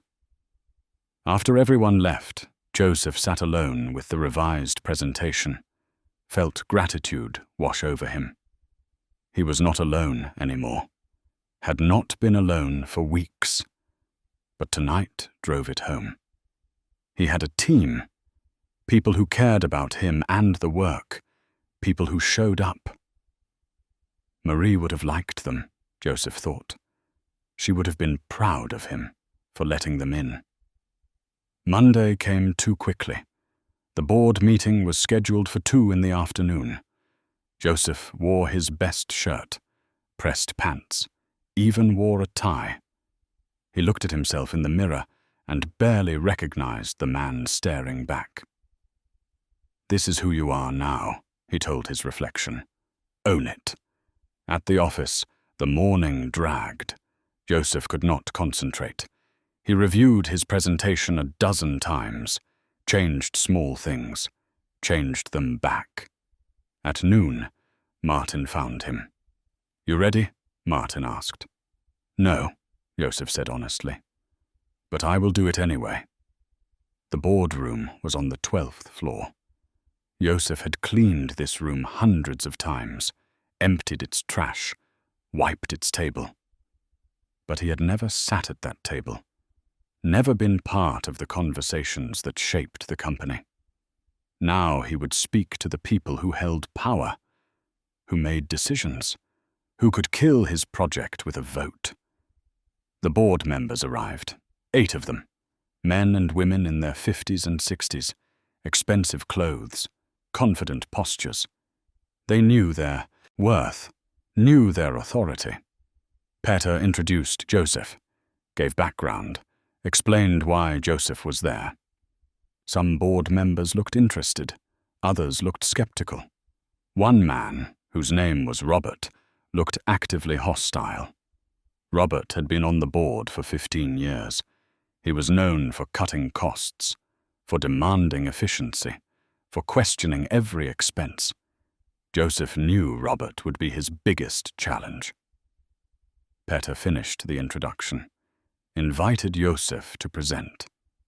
Joseph stood, walked to the front, connected his laptop to the projector, took a breath. "I want to tell you a story," Joseph began, "not about technology, but about foundation."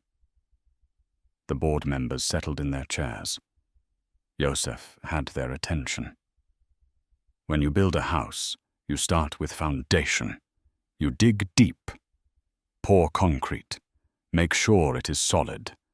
That takes time, costs money. Some people want to skip that step, build faster, save money. But everyone knows what happens to houses without proper foundation. They crack, they settle unevenly. Eventually they become dangerous. Our technical infrastructure is a foundation. Everything this company does sits on top of it. Customer relationships, financial systems, product delivery. All of it depends on that foundation being solid. Right now, our foundation has cracks. Joseph clicked to the first slide, showed simplified diagrams of the system architecture, highlighted problem areas in red. For 20 years, we have been patching these cracks. Quick fixes, temporary solutions. It worked for a while. But the cracks are growing, connecting, spreading. He clicked to the next slide. Risk scenarios. What could happen if the foundation failed? We got lucky 5 weeks ago. The system crashed, but we caught it in time. I was here to fix it. But what if I had not been? What if the crash happened during business hours? What if we lost customer data? What if our reputation was destroyed? Robert spoke up. We understand there are risks, but complete rebuilds are expensive. Your project is costing us millions. How do we know it will work? Good question, Joseph said. He clicked to the next slide. Budget comparison. This is what we are spending on the rebuild. This much over 18 months. Now look at this. He showed another number. Much larger. This is what we spent on patches and emergency fixes in the last 3 years, plus lost productivity, plus opportunity costs from system slowness. We are already spending the money. We are just spending it inefficiently. Spending it on bandages instead of healing. Robert frowned. But your timeline keeps extending. First you said 3 months. Now you are saying 6. How do we know it will not become 12, 18? Because I am telling you the truth, Joseph said simply. Not optimistic projections, not best-case scenarios. I am giving you realistic timelines based on what we are actually discovering as we work. I could promise you 3 months, tell you what you want to hear. But that would be a lie. And when the deadline passed, with work unfinished, you would lose trust in me, in the project, in the entire technical team. Another board member spoke. A woman named Lenka. What happens if we stop the project now? Cut our losses? You lose the investment you already made, Joseph said. 5 weeks of work, the knowledge we gained, the foundation we started building. And within 6 months, probably sooner, you will have another major system failure, one I might not be here to fix. Because if you stop this project, if you choose patches over proper solutions, I will know you do not value the work, do not trust the expertise, and I will leave. The room went very quiet. Joseph had not planned to say that, had not consciously decided to make it an ultimatum. But the words came out true, and he would not take them back. Petter looked shocked. Martin looked pale. Robert looked angry. You are threatening us? Robert said. I am being honest, Joseph replied. I am 63 years old. I do not need this job. I took it because I thought I could make a difference, could build something lasting. But I will not waste the time I have left on a company that chooses convenience over excellence, fear over courage. Lenka leaned forward. Tell us why we should trust you. You were a janitor for 20 years. Now suddenly you are an architect. How do we know you are qualified for this responsibility? Joseph felt the old shame try to rise, the feeling of being less than. Not enough. But he pushed it down. Because I have been watching these systems for 25 years, Joseph said.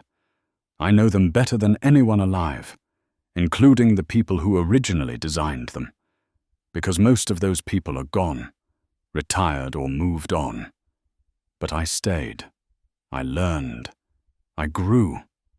I never stopped improving my skills. He clicked to another slide. His credentials, certifications he had earned online over the years, courses completed, forums where he was a recognized expert. The board members studied the slide. Lenka looked surprised. You did all this while working as a janitor? Every night, Joseph said. After my wife died, coding was how I stayed sane, how I stayed connected to purpose. I have thousands of hours of recent experience, not from 20 years ago, from last year, last month, last week. Martin spoke up. I have worked with Joseph every day for 5 weeks. I have seen his work, his thinking, his leadership. He is the best architect I have ever worked with, and I have worked with dozens. Robert was not convinced. This is too risky, too expensive, too uncertain. I vote we pause the project, conduct an independent audit, get a second opinion.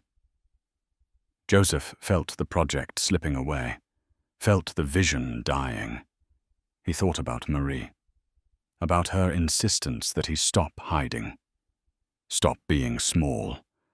He thought about his team, about Jakub and Eva and the others who believed in him. He made a decision. Can I show you something? Joseph asked.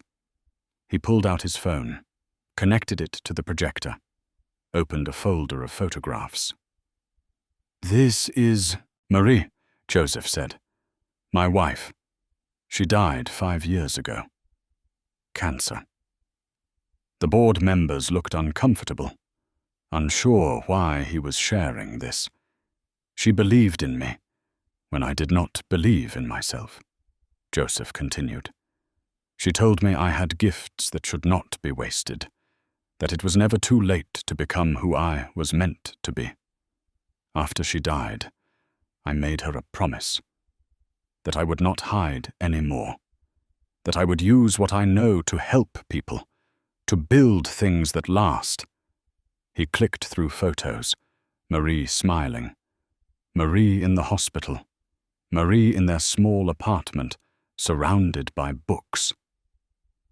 This project is not about money or timelines or corporate strategy, Joseph said. It is about keeping my promise, about building something that will outlast me, about leaving the world lightly better than I found it. He looked directly at Robert. You can vote no. You can stop the project. That is your right. But if you do, you are not just cutting a budget line. You are telling me that promises do not matter, that expertise is not valued, that the only thing that counts is short-term profit. The room was absolutely silent. Joseph turned off the projector, disconnected his phone. I have said what I came to say. The decision is yours. He walked back to his seat, sat down. His hands were shaking, but his voice had been steady. Petter stood. The board will discuss this privately. We will inform you of our decision. Joseph and Martin left the boardroom, stood in the hallway. Martin was staring at him. That was either brilliant or career suicide, Martin said. Maybe both, Joseph replied. They waited in Martin's office. 45 minutes, an hour. Joseph's phone buzzed. Marie's photograph appeared on his lock screen. He had set it as his background. She smiled at him, gave him courage. Finally, Peter appeared at the door. The board voted. Project continues. Full budget approved. Timeline extended as you requested. No further questions asked. You have complete authority to finish what you started. Joseph felt relief wash through him, felt tears threaten. He blinked them back. Thank you, he said. Petter sat down. Joseph, What you did in there, that was extraordinary. You made them feel the project instead of just understand it. You connected it to something deeper than business. Robert still voted no, but he was the only one. Everyone else saw what I saw, that you are exactly who we need. Martin grinned. I thought I was going to have a heart attack when you said you would leave if they stopped the project. I thought I was going to have one when I said it, Joseph admitted. But it was true. I could not stay if they chose wrong. The three of them sat in companionable silence, processing, breathing. Then Joseph's phone buzzed. Text from Jakob. Well? The team was waiting for news. Joseph typed back. We won. Keep building. 3 dots appeared immediately. Then, yes, you could do it. Joseph smiled, showed the message to Martin and Peter. That is a good team you built, Peter said. Best one I have, Martin agreed. Joseph pocketed his phone. Can I go home? I am exhausted. Go, Peter said. Rest, you earned it. Joseph gathered his things, walked through the building. People smiled at him. Word had already spread. The janitor had convinced the board, had saved the project, had fought for what mattered. Outside, the evening air was cool. Joseph breathed it deeply, felt alive in every cell, felt connected to purpose, felt like he was exactly where he belonged. He drove home slowly, stopped at a flower shop, bought roses, white ones, Marie's favorite. At the cemetery, Joseph knelt by her grave, placed the flowers gently. We did it, Marie, he said. I kept my promise. I fought. I did not hide. I became who you always said I could be. The grave was quiet, just stone and grass and fading light. But Joseph felt her pride, her love, her presence that would never fully leave him. He stayed until the sun set, then drove home. At his apartment, Joseph made dinner, ate slowly, opened his laptop. But instead of working, he opened the document he had been writing. His story. He added today's events, the board meeting, the presentation, the decision to risk everything on truth. He wrote for an hour, then saved it, closed the laptop. Tomorrow would bring more work, more challenges, more opportunities to prove himself. But tonight he rested, content with the knowledge that he had fought for what mattered, had stood for excellence over convenience, had honored the promise he made to the woman he loved. Joseph went to bed early, slept deeply, dreamed of Marie smiling, of systems running perfectly, of his team building something beautiful, of foundation strong enough to last for generations. The janitor had become the architect. The invisible had become indispensable. And Joseph Novak was finally living instead of just surviving. The infrastructure project continued for another 6 weeks. Progress was steady. The team worked with focused intensity. Each milestone reached felt like a small victory. Joseph came to the office Monday, Wednesday, and Friday, as agreed. But he found himself thinking about the work, even on his days off. The project had become more than a job. It was a mission, a purpose that filled the space grief had carved in his life.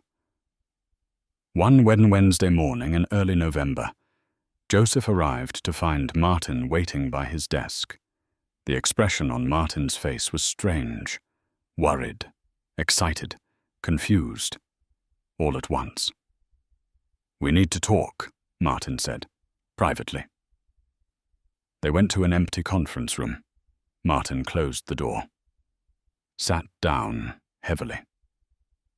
Yesterday, I was doing routine security audits, Martin began. Checking access logs, making sure no unauthorized users were in the system. Standard procedure. Joseph nodded. Waiting. I found something strange, Martin continued. Evidence of system access going back years. Decades, even. Someone has been in our systems regularly, making changes, small modifications, optimizations, security patches, all unsigned, all anonymous. Joseph's stomach dropped. He knew where this was going. I traced the access back to an old login credential, Martin said. One that should have been deactivated in 1993 when the company restructured. But somehow it stayed active. That credential was used thousands of times over the past 25 years. Martin looked directly at Joseph. It was your credential, was not it? Joseph sat very still. Yes, he said quietly. It was me.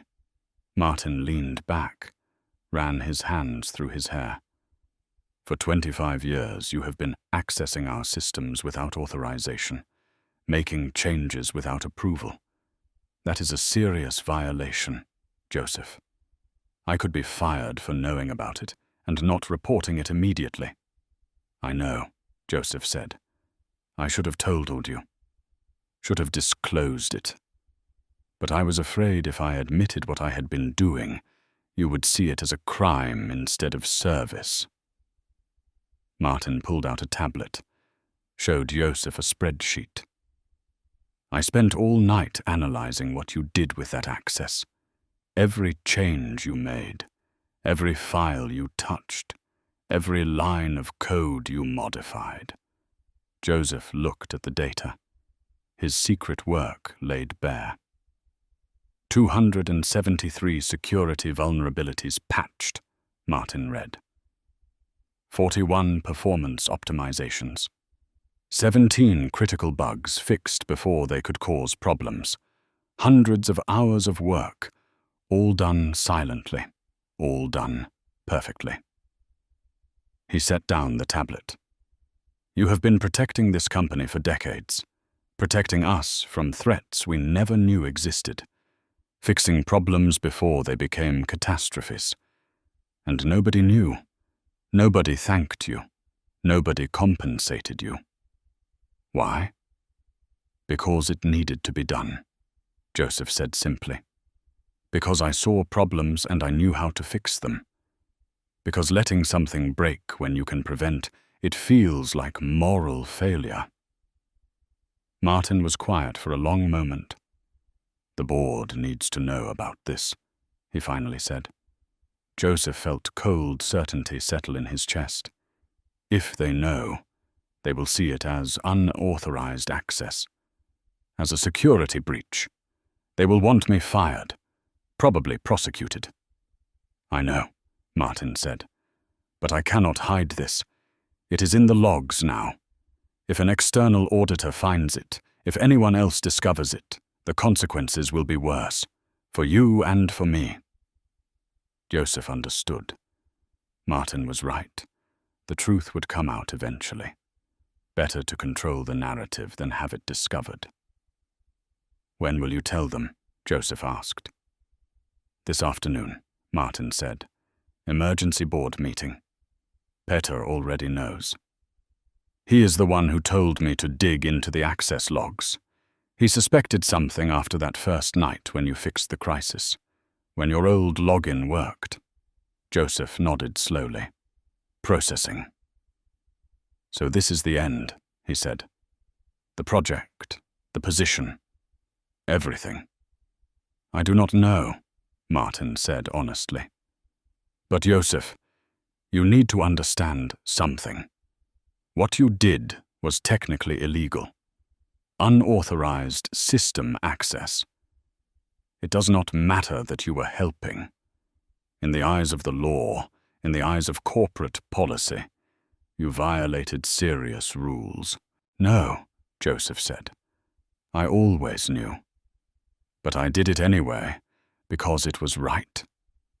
That afternoon, Joseph sat in the boardroom again. But this time the atmosphere was different, colder, more formal. All 8 board members present. Petter at the head of the table, Martin beside him with his laptop. Joseph sat alone on the opposite side. Petter opened the meeting. Mr. Novak, we have discovered that you have been accessing company systems without authorization for approximately 25 years. Is this accurate? Yes, Joseph said. It is accurate. Using a login credential that should have been deactivated, Petter continued. Making changes to production systems without approval or oversight.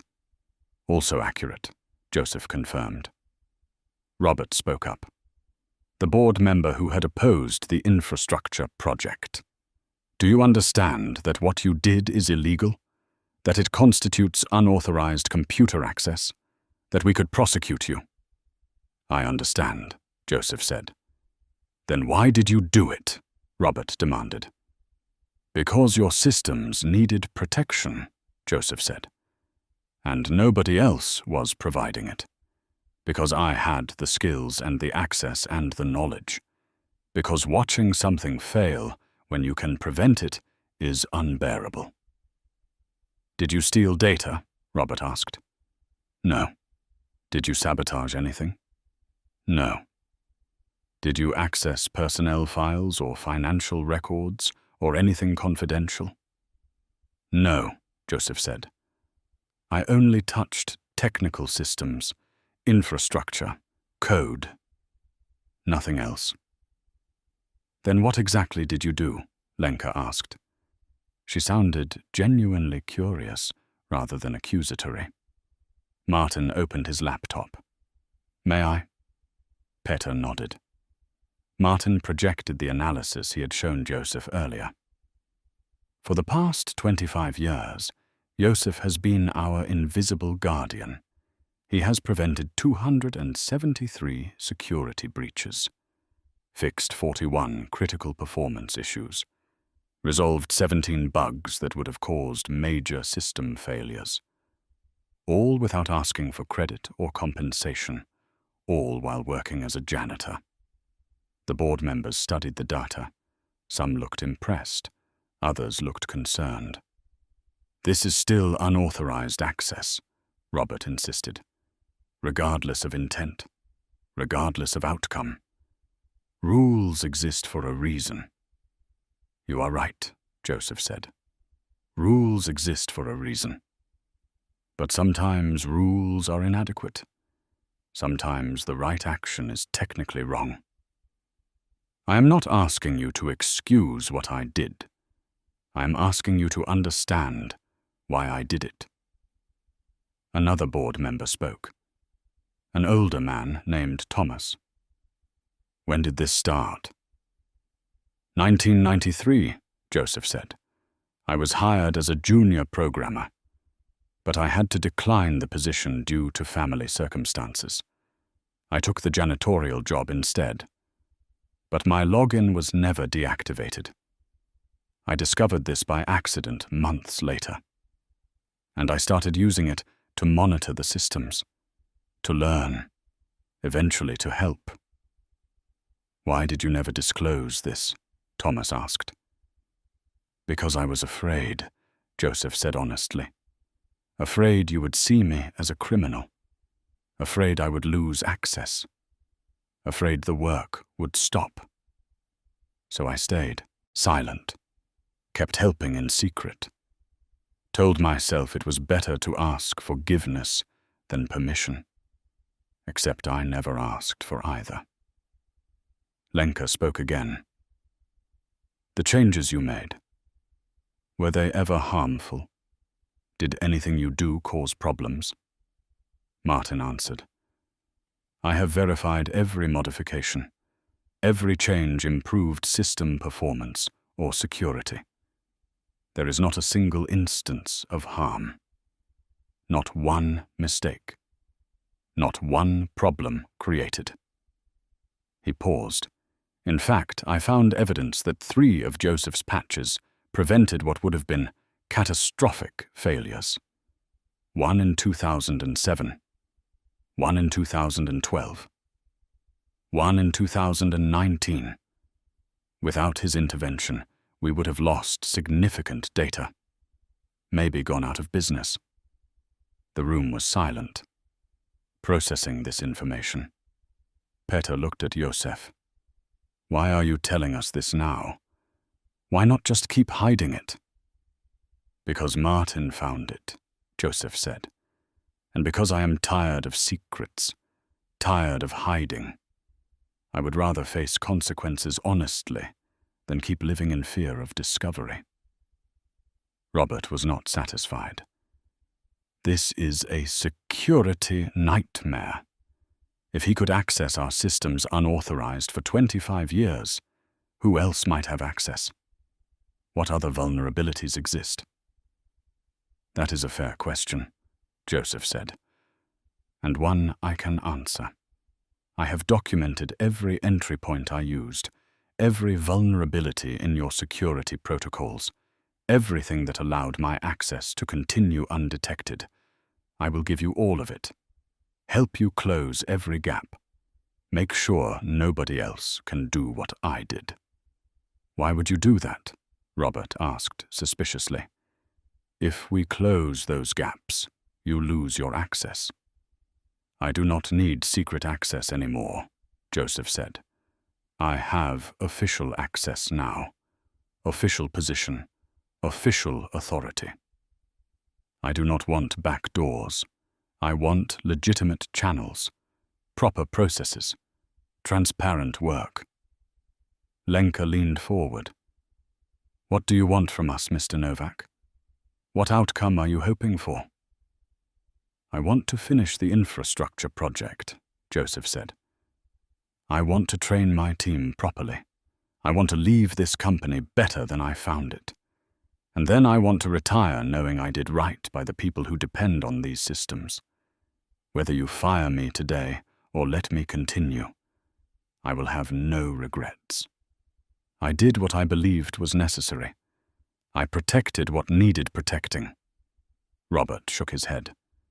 This is absurd. We cannot just overlook unauthorized system access. It sets a terrible precedent. So what do you propose? Peter asked Robert. Fire him? Prosecute him? Throw away the best technical mind this company has ever had? Robert had no answer. The board debated. Joseph sat quietly, listening, not defending himself, just waiting. Finally, Peter called for a vote, all in favor of allowing Joseph to continue in his current role with full disclosure of his past unauthorized access on the record. 5 hands went up, including Lenka and Thomas, all opposed. 3 hands, including Robert. The motion passes, Peter said. Joseph, you will continue as senior architect. But we are implementing new oversight. Your access will be monitored. Your changes will be reviewed. And you will document everything. No more secret work. No more invisible modifications. Everything transparent from now on. Joseph nodded. I agree completely. One more thing, Peter added.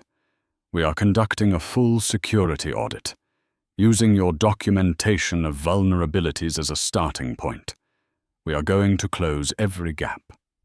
Make sure this never happens again. With anyone.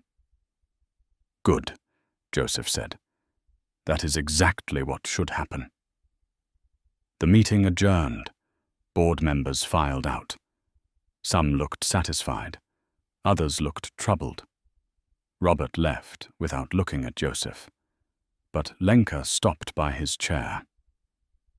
What you did was wrong, she said quietly.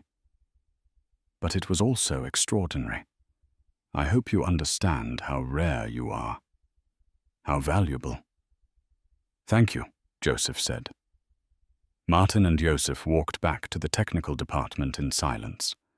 Finally, Martin spoke. You took a huge risk telling the truth. I know, Joseph said. But secrets have weight. They get heavier over time. I am too old to carry them anymore. That evening, Joseph called his team together, told them everything, about the unauthorized access, about the decades of secret work, about the board meeting and the vote. They listened without interruption. When he finished, Jakob spoke first. So basically, you have been a superhero for 25 years. Joseph laughed despite himself. Not a superhero. Just someone who cared enough to help. Eva asked the practical question. Does this change the project? No, Joseph said. We continue. Same timeline, same goals, same team. But everything we do now is documented, transparent, by the book. Petra looked thoughtful. Can I ask you something, Mr. Novak? Of course. Do you regret it? The secret access, the hiding. If you could go back, would you do it differently? Joseph considered carefully. I regret the deception, he said. I wish I had found a way to help openly. But I do not regret the help itself. Those patches saved the company, protected people's jobs, protected their livelihoods. If I had not done that work, real harm would have occurred. So no. Given the same circumstances, I would probably make the same choice, even knowing the consequences. The team nodded. Understanding. They worked late that evening, not because they had to, but because they wanted to. Because the project mattered more now. Because they were building something together. Something that would last. Joseph drove home after midnight, exhausted but strangely peaceful. The secret was out.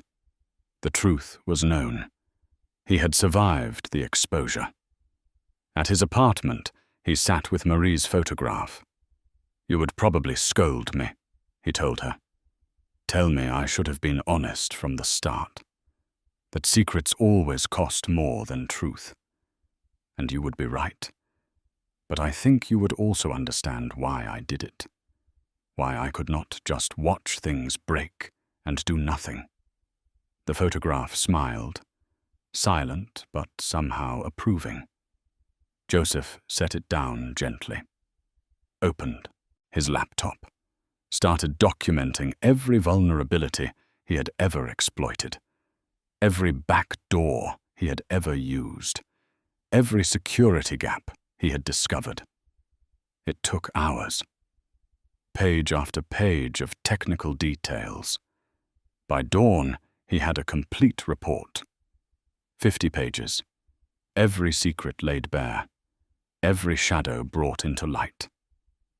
He sent it to Martin and Petra. Subject line, complete disclosure. Then he closed his laptop, lay down on his couch, fell asleep as morning light filled his apartment, dreaming of systems made perfect, of buildings with unshakable foundations, of work done in daylight instead of darkness. The janitor had become the architect, the shadow guardian had stepped into the sun, and Joseph Novak had finally, completely become whole. The revelation changed everything and nothing. Joseph still came to work Monday, Wednesday, and Friday. Still sat at his desk with the janitor badge displayed. Still led his team through the infrastructure rebuild.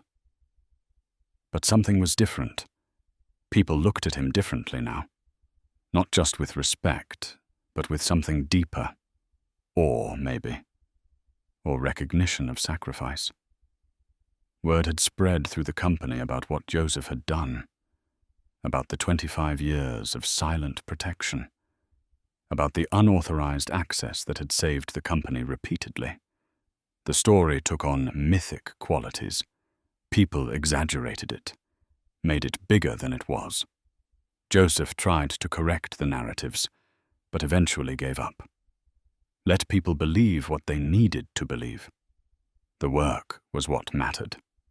2 weeks after the board meeting, Helena Nemkova published her book, Chapter, about Joseph. She sent him an advance copy.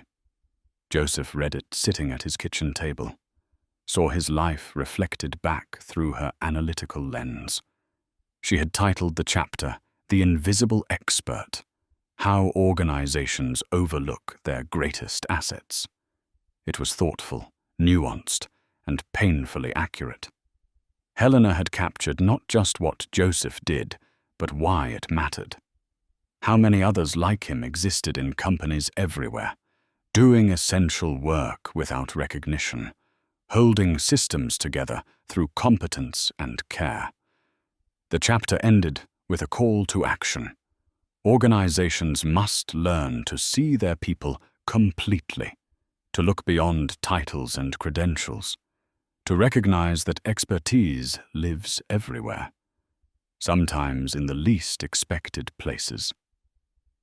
Joseph texted Helena, "Thank you for telling the story right." She responded immediately, "Thank you for trusting me with it. The story deserves to be told." The infrastructure project entered its final phase. 3 months of work remained. The new foundation was built. Now came the delicate process of migration, moving active systems from old infrastructure to new without disruption, without data loss, without downtime. This was the most dangerous part, like performing surgery on a patient who had to stay awake and functional throughout. One mistake could crash everything. Joseph planned the migration with obsessive detail, created rollback procedures for every step tested. Everything in development environments dozens of times. His team worked with focused intensity. They knew the stakes. The company now had 3 major clients depending on system reliability. Kovacs Industries had signed their 5-year contract. 2 other companies had followed. Annual recurring revenue had grown by 40%. All of it dependent on the systems Joseph's team was about to migrate. The pressure was immense. Peter scheduled weekly check-ins with Joseph, not to micromanage, but to understand, to know what resources were needed, to remove obstacles. One Friday afternoon, they sat in Peter's office reviewing timelines. "Are you confident we can do this without major disruption?" Peter asked. "Confident?" "No," Joseph said honestly. "Hopeful?" "Yes. We have done everything possible to prepare, but migrations always reveal surprises, things you could not anticipate. We will handle them as they come." Peter nodded, appreciated the honesty. "What is your biggest concern?" "That we will find dependencies we did not know existed," Joseph said. "Legacy connections buried so deep nobody remembers they are there. We have mapped everything we can find. But systems this old always have secrets. What happens if we hit something like that?" "We pause the migration," Joseph said. "Roll back to stable state. Analyze the problem. Design a solution. Then try again. It might extend our timeline, but it will not break anything permanently. That is why we have rollback procedures." Peter looked relieved. "You have thought of everything." "Not everything," Joseph said. "Nobody can think of everything. But I have thought of most things. And more importantly, I have built a team that can handle what I have not thought of. That is the real insurance. Not perfect planning, but capable people." The migration was scheduled to begin on a Friday evening in late November, 3 days before the holiday weekend. They would work through the weekend if necessary. Complete the migration while system usage was lowest. The entire technical team would be on standby. Joseph insisted everyone take Thursday off. Rest before the push. He wanted them fresh, alert, ready for long hours and potential crises. Thursday evening, Joseph could not rest. His mind spun through scenarios, potential problems, possible solutions. He tried to read, tried to watch television, could not concentrate. Finally, he opened his laptop, reviewed the migration plan one more time, checked every procedure, every contingency. At midnight, he made tea, sat with Marie's photograph. "This is the big one, Marie," he said. "Everything we have built comes down to this weekend. If it works, we prove the concept. Show that proper foundation matters. If it fails, I let down everyone who trusted me." He studied her photograph, her smile that had sustained him through so much. "What would you tell me?" he asked. "Probably that I am overthinking, that I have prepared as much as possible, that I need to trust myself and my team, that worrying changes nothing." He smiled. "You always were the wise one." Joseph went to bed, but barely slept. His mind would not quiet. He watched the ceiling, listened to the building settle, thought about all the paths that had led to this moment. At 5 a.m, he gave up on sleep, made coffee, showered, dressed, arrived at the office by 7, even though migration did not start until 6 in the evening. The building was nearly empty, just security and a few early arrivals. Joseph went to his desk, opened his laptop, reviewed documentation one final time. Martin arrived at 8. Found Joseph already working. "You could not stay away either," Martin said. "Could not sleep," Joseph admitted. "Too many thoughts." Martin sat down, brought 2 coffees. "Listen," he said, "no matter what happens this weekend, you have already succeeded. You built a team, designed a system, changed this company's culture. Even if the migration somehow fails, that does not diminish what you have accomplished."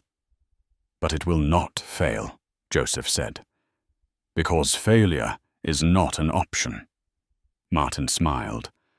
"That is the spirit." By noon, the entire team had arrived. Nobody could stay away. They gathered in the project room, reviewed the plan together, assigned roles, confirmed communication protocols. Joseph looked at their faces. Jakub, eager and nervous. Eva, calm and focused. Lucas, methodically checking security procedures. Petra, quiet but determined. These people had become family. Not by blood, but by shared purpose.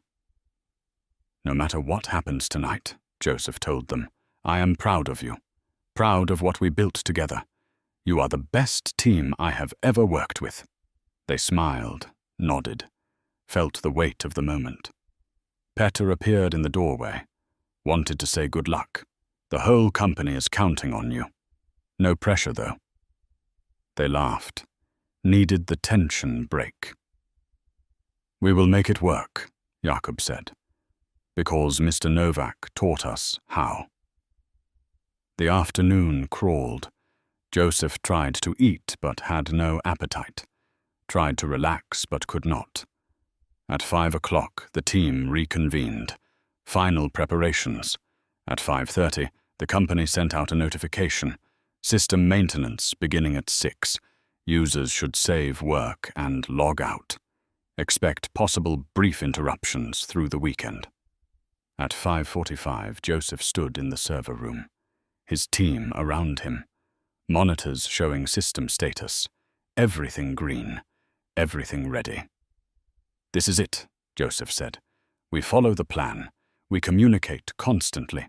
We stay calm no matter what happens. And we remember why we are doing this. Not for recognition, not for glory, but because building things that last matters. Because excellence matters. Because leaving the world better than we found it matters. Are you ready? They were ready. At exactly 6 o'clock, Joseph initiated the first phase. The migration began. The first 2 hours went perfectly. Systems transferred smoothly. Data validated correctly. Performance metrics looked good. The team worked with practiced coordination, calling out status updates, confirming each step before proceeding to the next. By 8 o'clock, they were ahead of schedule. Joseph allowed himself cautious optimism. Maybe this would be easier than expected. Then at 8:27, everything stopped. Not a crash, just a sudden halt in progress. Systems frozen mid-migration. Joseph's screen showed connection timeouts. What happened? Martin asked. Joseph was already digging into logs. Everyone quiet. Let me trace this. His fingers flew across the keyboard, checking connection pools, analyzing network traffic, looking for the blockage. There, he found it. A database lock. 2 processes trying to access the same resource simultaneously. Neither willing to release. A deadlock. He explained the problem to the team. Can we break the lock? Eva asked. We can, Joseph said. But we need to be careful. If we force it, we might corrupt data. We need to understand which process has priority. Give me 10 minutes. Joseph dove deep into the system architecture, traced both processes back to their origins. One was part of the migration, expected. The other was a scheduled maintenance job, something that should have been disabled but was not. Found it, Joseph said. Background maintenance job. Someone forgot to turn it off for the migration window. Jakob looked stricken. That was my responsibility. I am sorry. Mistakes happen, Joseph said calmly. No blame, just solutions. Can we safely kill that process? Lucas checked the process details. Yes, he said. It is just a log cleanup routine, not critical. We can restart it later. Kill it, Joseph said.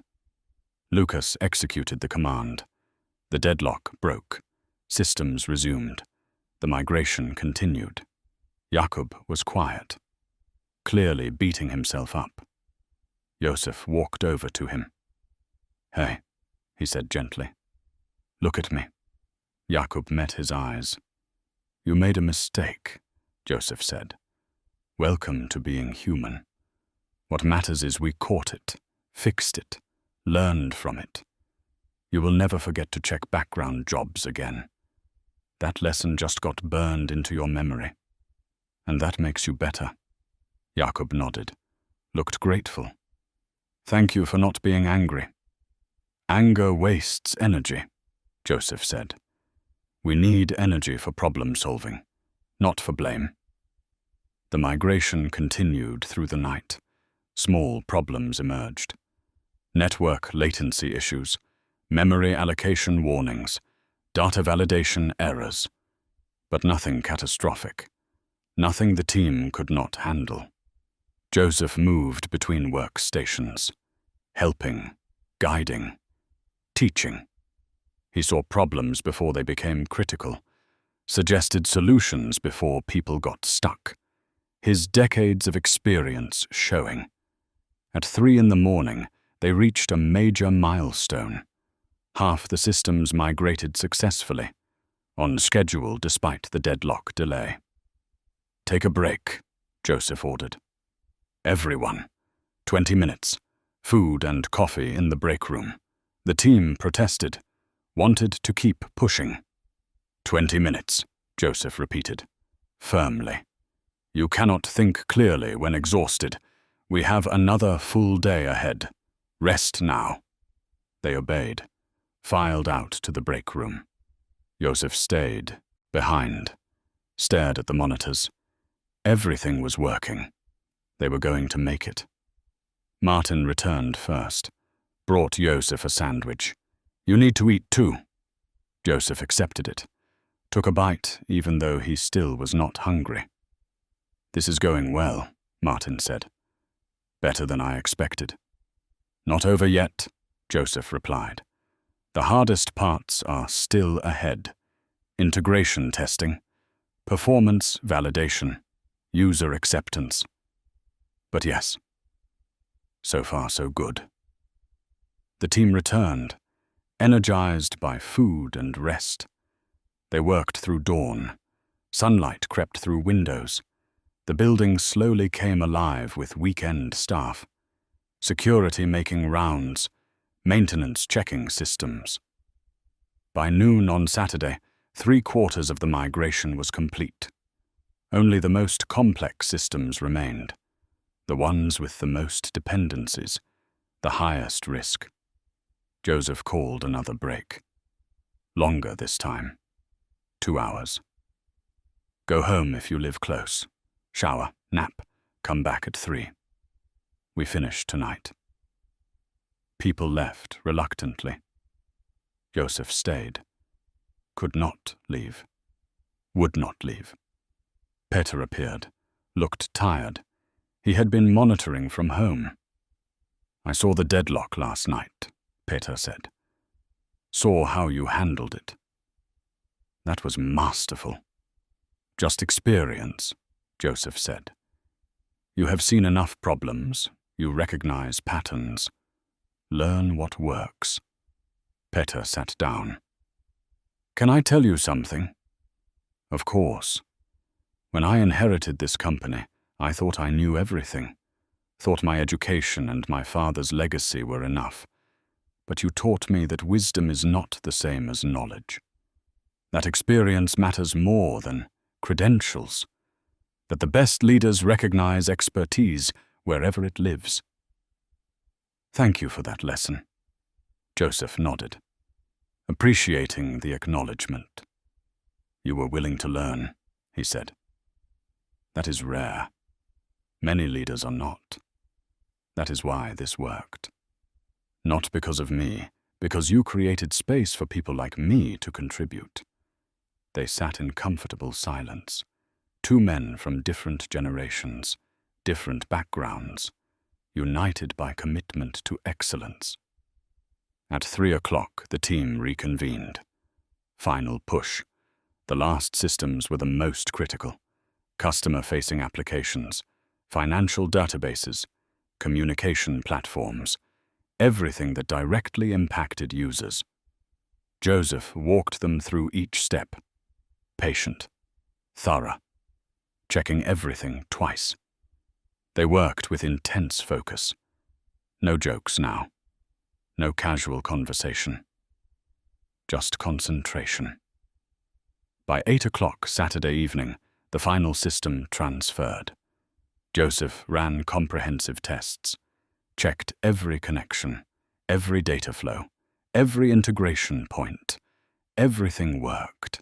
Everything held. The migration was complete. The team erupted, cheering, hugging, laughing with relief. Joseph allowed himself a moment of celebration, then got them focused again. "Not done yet," he said. "Now we monitor. Watch for issues. Make sure everything stays stable through the night. User testing starts Monday." They settled into monitoring mode, less intense but still vigilant. Through the night they watched, checked metrics, responded to small anomalies. By Sunday morning it was clear. The migration had succeeded. Systems ran faster than before, more stable, more secure. The new foundation held everything perfectly.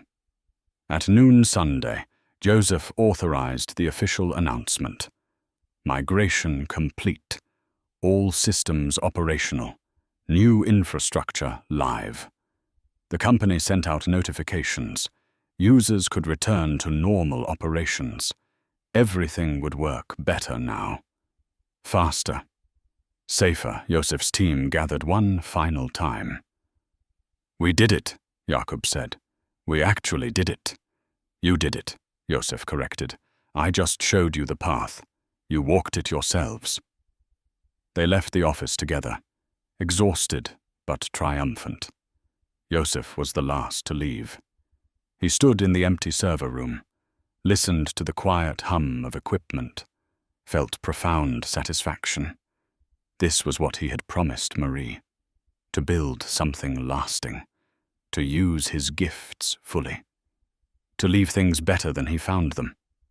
The promise was kept. The work was done. And Joseph Novak could finally rest. Monday morning arrived with winter sunshine. Joseph woke feeling lighter than he had in months. The migration was complete. The foundation was solid. Everything he had worked toward was real now. Not just plans on paper, but functioning systems supporting actual people doing actual work. He dressed carefully. Today was important.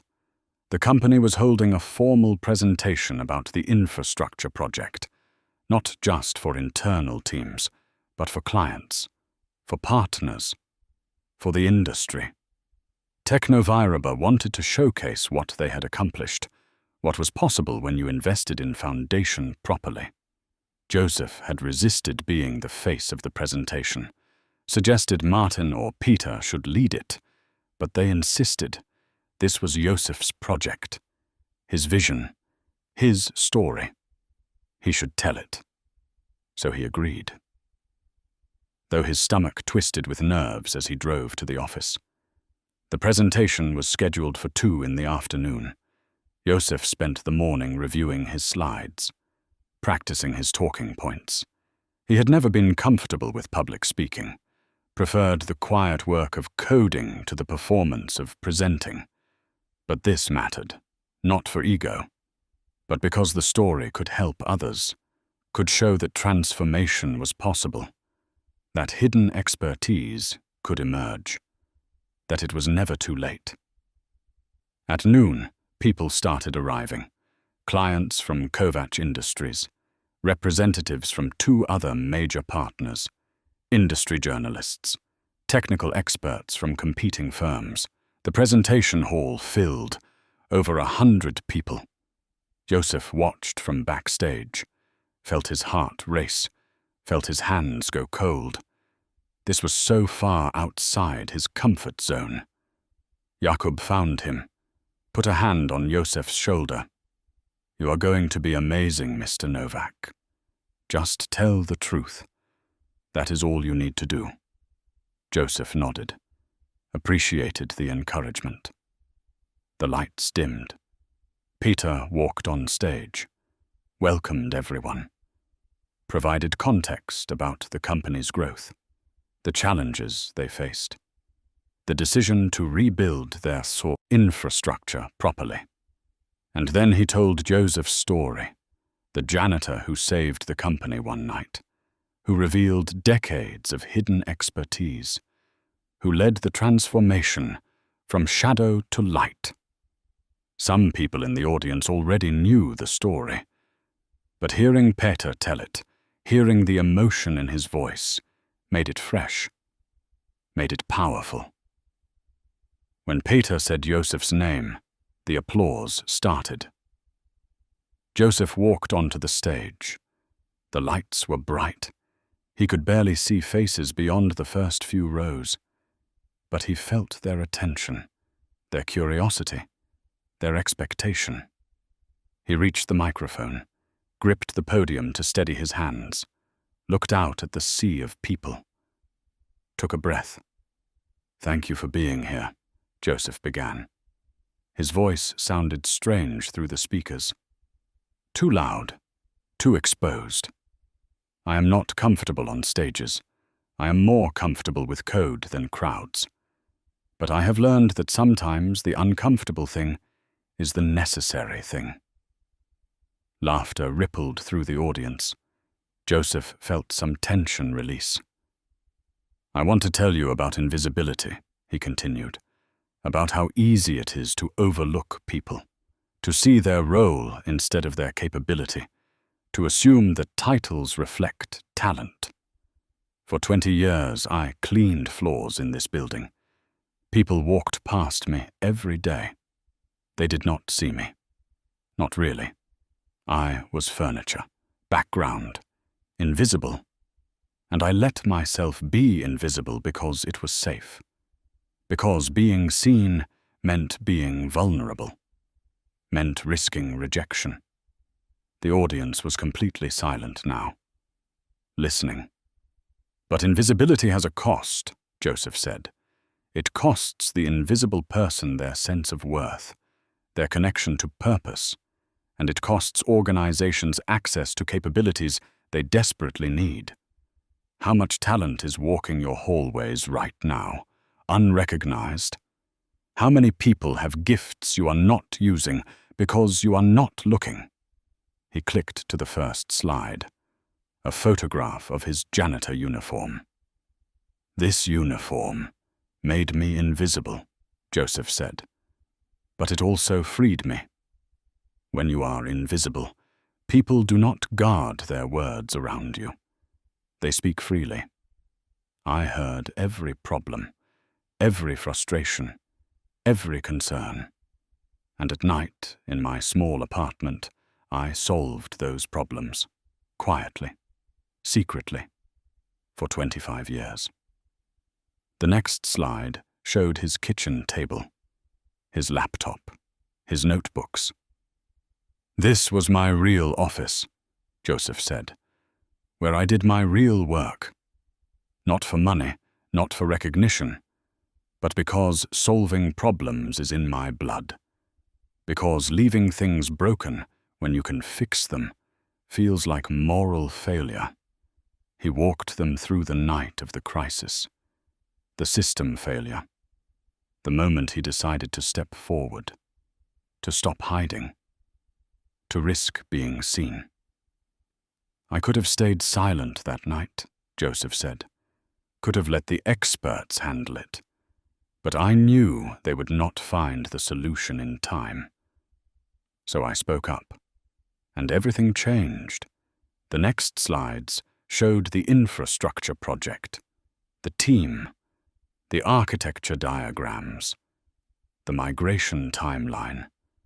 We built something lasting," Joseph told them, "not with magic, not with genius, but with patient, careful work, with experts earned over decades, with a team willing to learn and trust each other." He clicked to a slide showing the final system metrics: performance improvements, security enhancements, stability measurements. "These numbers tell one story," Joseph said.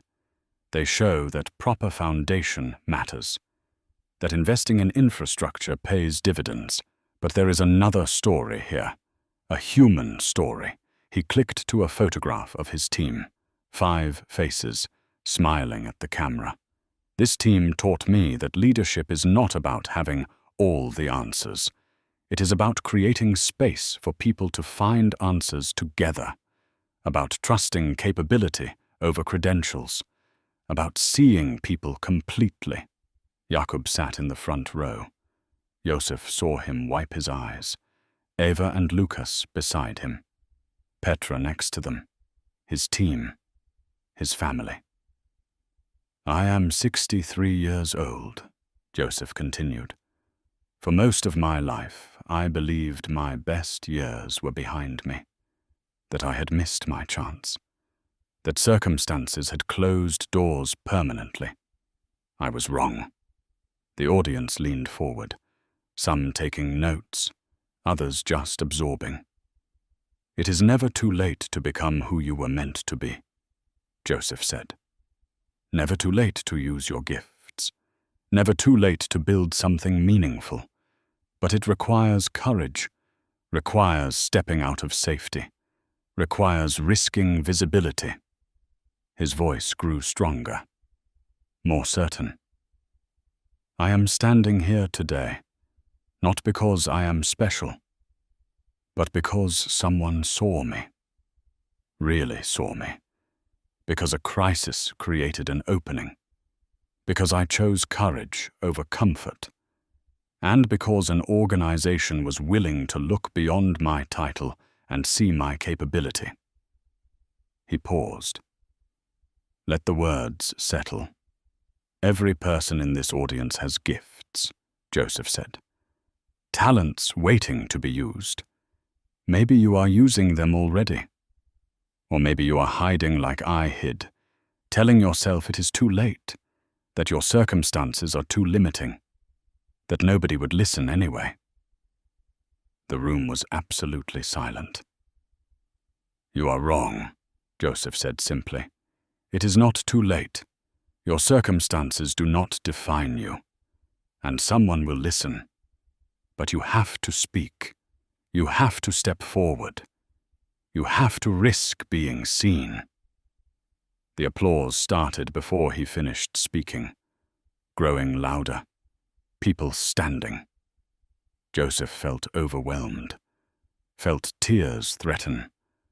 He looked at his team, at Peter, at Martin, at Helena in the back row, at all these people who had given him a chance. Thank you, he said, his voice thick with emotion. Thank you for seeing me, for trusting me, for letting me build something that matters. The applause continued. Joseph stepped back from the microphone, felt like he might collapse. But Peter was there, steadying him, guiding him off stage. In the wings, Joseph bent over, hands on knees, breathing hard. That was incredible, Peter said. Joseph, you moved them, really moved them. I thought I would pass out, Joseph admitted. I have never been so scared. You were perfect, Martin said. He had been watching from the side. Absolutely perfect. The presentation continued with technical details. Martin and Eva walked through architecture specifics, answered questions from the audience. Joseph sat in a chair backstage, let his heart rate slow, let the adrenaline fade. Jakub brought him water. You were right, Jakub said, about everything, about courage, about visibility, about it never being too late. I needed to hear that. We all did. Joseph drank the water, felt himself returning to normal. The technical presentation ended. Question and answer session began. Someone asked about costs. Martin provided detailed budget analysis, showed return on investment projections. Another person asked about timeline, how they managed such a complex project so efficiently. Eva explained their methodology, the careful planning, the thorough testing. Then someone asked the question Joseph had been expecting.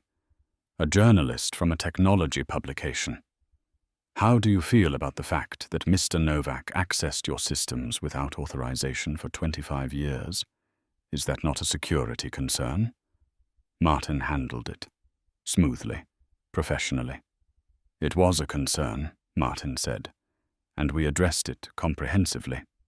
Joseph disclosed everything. We closed all the vulnerabilities, implemented new oversight procedures. What could have been a crisis became a learning opportunity. We are more secure now because of his transparency. But was it ethical, the journalist pressed, for him to access systems secretly?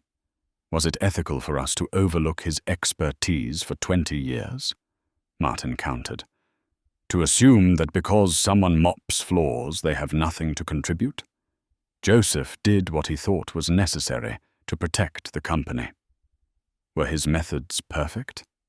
No. But his intentions were pure, and the results speak for themselves. The journalist nodded, seemed satisfied. More questions followed, about scalability, about future plans, about whether other companies could replicate this approach. Finally, the session ended. The audience dispersed. Some people lingered, wanted to speak with Joseph personally. He emerged from backstage, immediately surrounded.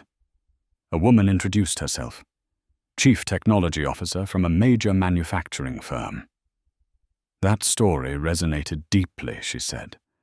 We have overlooked people too, made assumptions about who matters and who does not.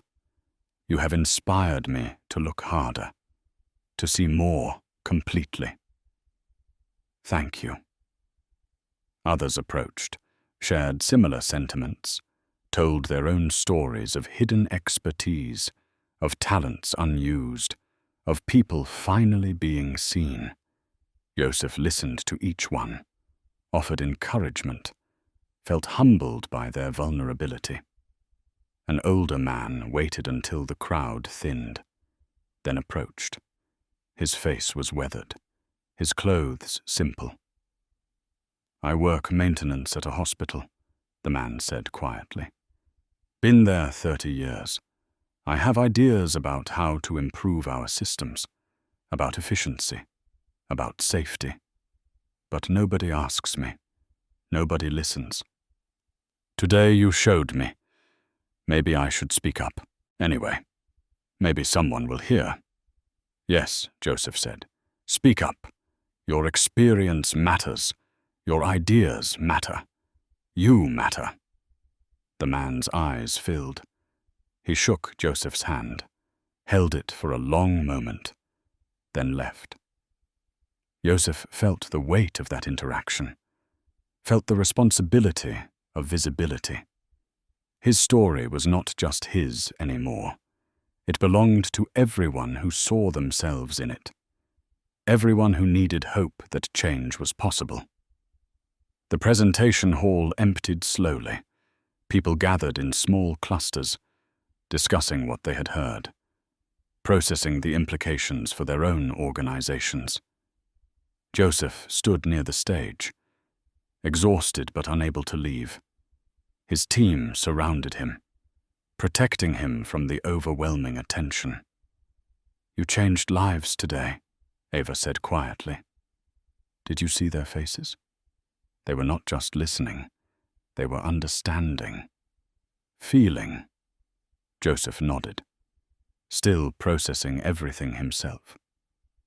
Anna from Kovac Industries approached, the woman who had signed the first major contract. Mr. Novak, she said, can we speak privately? They found an empty office. Anna closed the door, sat down across from Joseph. I need to tell you something, she began. When we first contracted with Technoviraba, I had serious doubts. Your systems had reliability issues. Your technical team seemed competent, but not exceptional. I almost took our business elsewhere. Joseph listened without interrupting. Then that night happened. The crisis. Your intervention. And I saw something I rarely see in corporate environments. Real expertise. Real problem-solving under pressure. Not just technical skill, but wisdom. She leaned forward. That is why we signed. Not because of Peter's sales pitch, not because of the numbers, but because you showed us that this company had depth, had people who genuinely cared about excellence. Thank you, Joseph said. Not sure what else to say. Today confirmed that we made the right choice, Anna continued. But I am here to tell you something else. We want to expand our contract. Double it. 5 more years. 20 million crowns. On one condition. Joseph felt his chest tighten. What condition? That you personally oversee our account. That your team handles our infrastructure needs. That we have direct access to your expertises, not through layers of management, but directly. I cannot do that full-time, Joseph said. I am part-time. 3 days a week. That is fine, Anna said. 3 days a week of your expertises is worth more than full-time from most consultants. Will you agree? Joseph thought about it. About the responsibility.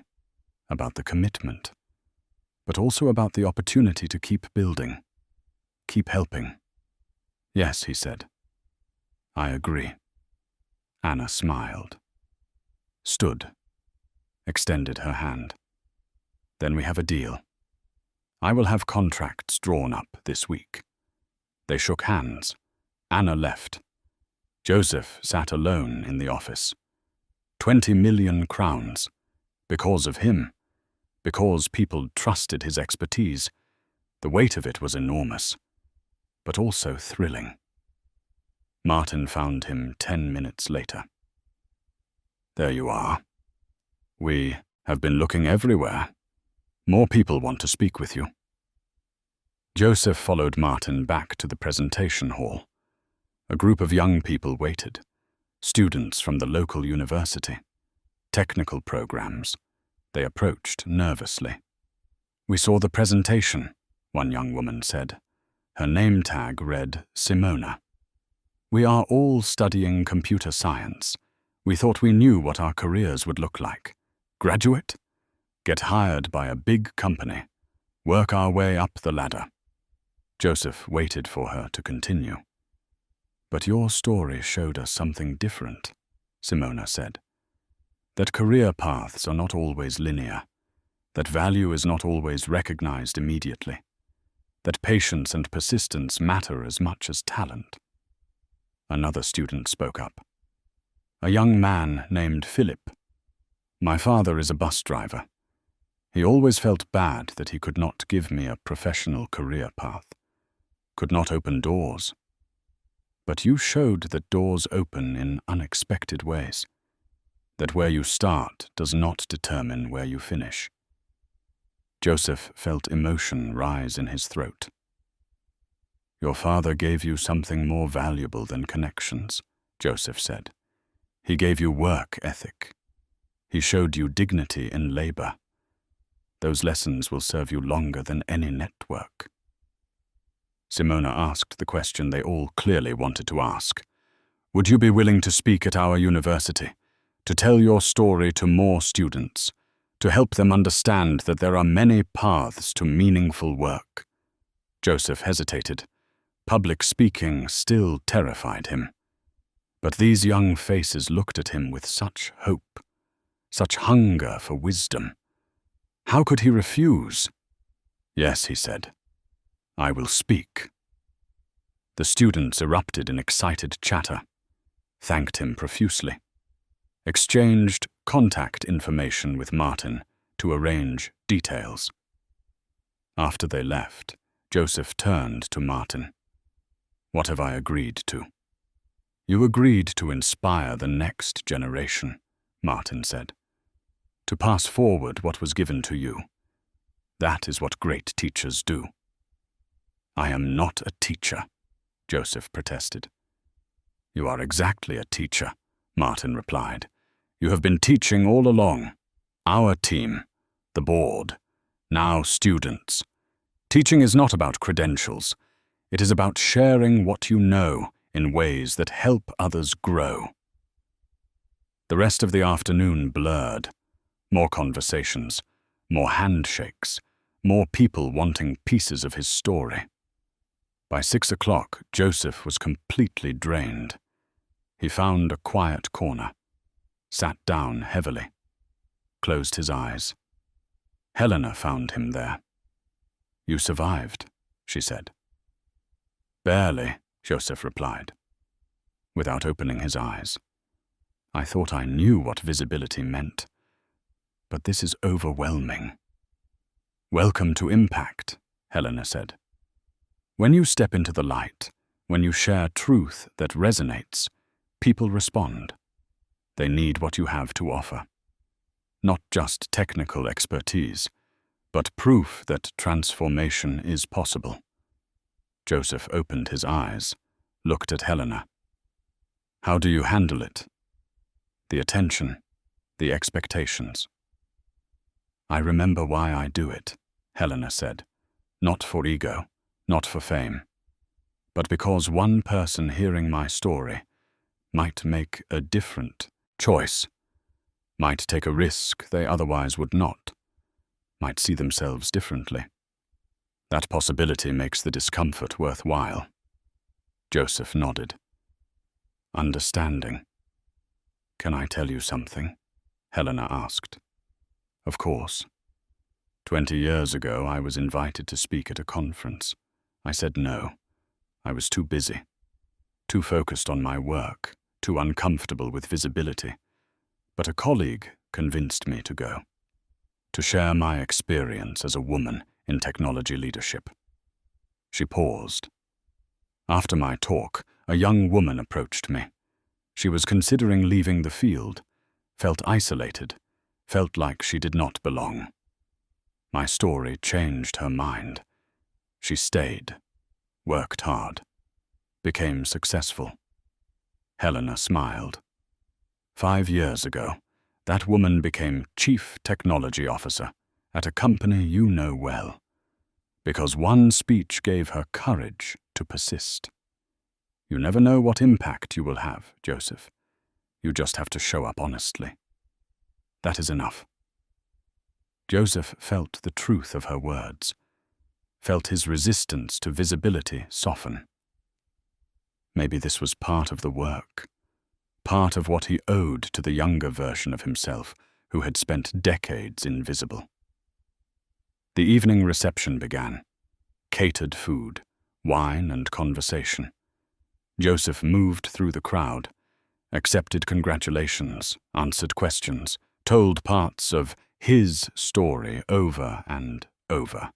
Each telling made it more real, more his. Near the end of the evening, Robert approached, the board member who had opposed everything, who had voted against Joseph continuing. They had not spoken since the board meeting. Joseph, Robert said, can we talk? They found a quiet spot away from the crowd. Robert looked uncomfortable. I owe you an apology, Robert began. A real one.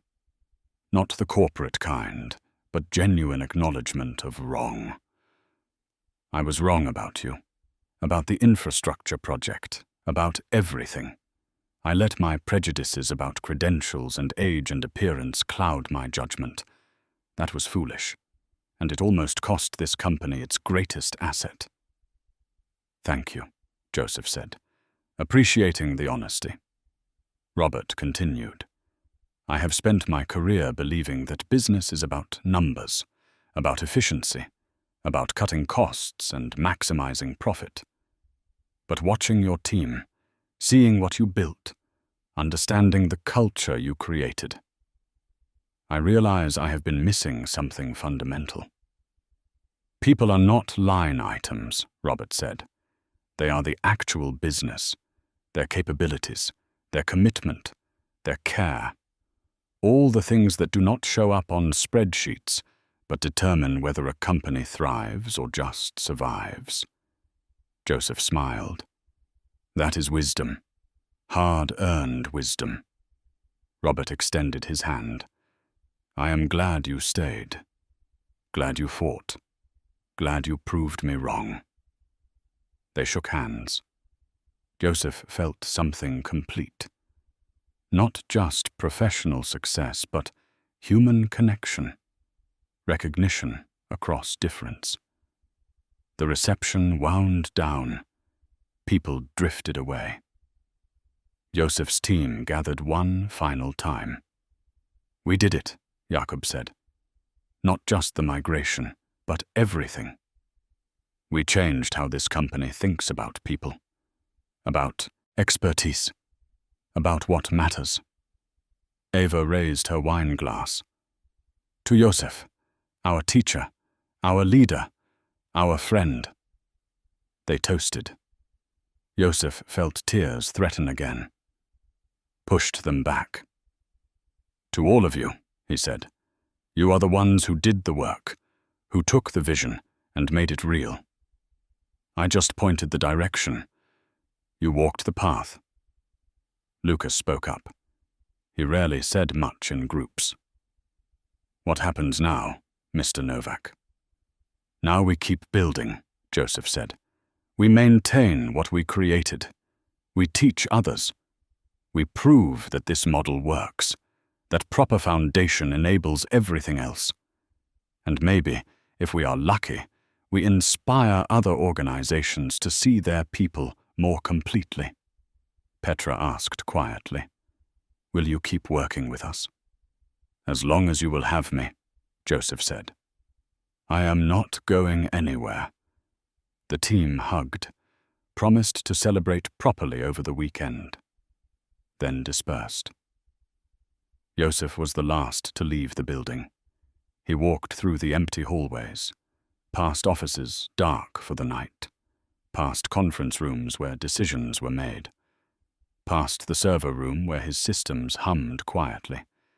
He rode the elevator down, walked through the lobby, nodded to the night security guard, the same guard who had seen him come and go for 20 years. Different now, but somehow the same. Outside the air was cold, winter settling in properly. Joseph breathed deeply, felt alive, felt purposeful, felt like he had finally become completely himself. He drove home through quiet streets, thought about the day, about the presentation, about the people who had approached him, about the lives that might change because he had shared his story. At his apartment, Joseph made tea, sat at his kitchen table, opened his laptop but did not work, just sat with the satisfaction of completion. Marie's photograph smiled at him. "We did it," he told her. "Everything you said was possible. Everything you believed I could become. It all came true. Not perfectly, not easily, but truly." He picked up the photograph, held it gently. "I kept my promise," he said. "I stopped hiding. I used my gifts. I helped people. I built something lasting. And I did it in a way that honored you, honored us, honored what we built together." The apartment was quiet, just Joseph and memories and the gentle satisfaction of work completed. Tomorrow would bring new challenges, the university speech to prepare, the expanded client contract to manage, the ongoing mentorship of his team. But tonight he rested. Content with the knowledge that he had lived fully, had chosen courage over comfort, had stepped into the light and survived, had thrived. Joseph finished his tea, went to bed, fell asleep immediately, deeply, and dreamed of Marie, of her smile and her wisdom and her unwavering belief in him. In the dream, she took his hand, told him she was proud, told him he had done well, told him the best was yet to come. Joseph woke the next morning with that dream fresh in his mind, with her words echoing in his heart, with certainty that everything he had survived, everything he had built, everything he had become, was exactly what was meant to be. 6 months passed like a river flowing steadily toward the sea. Winter gave way to spring.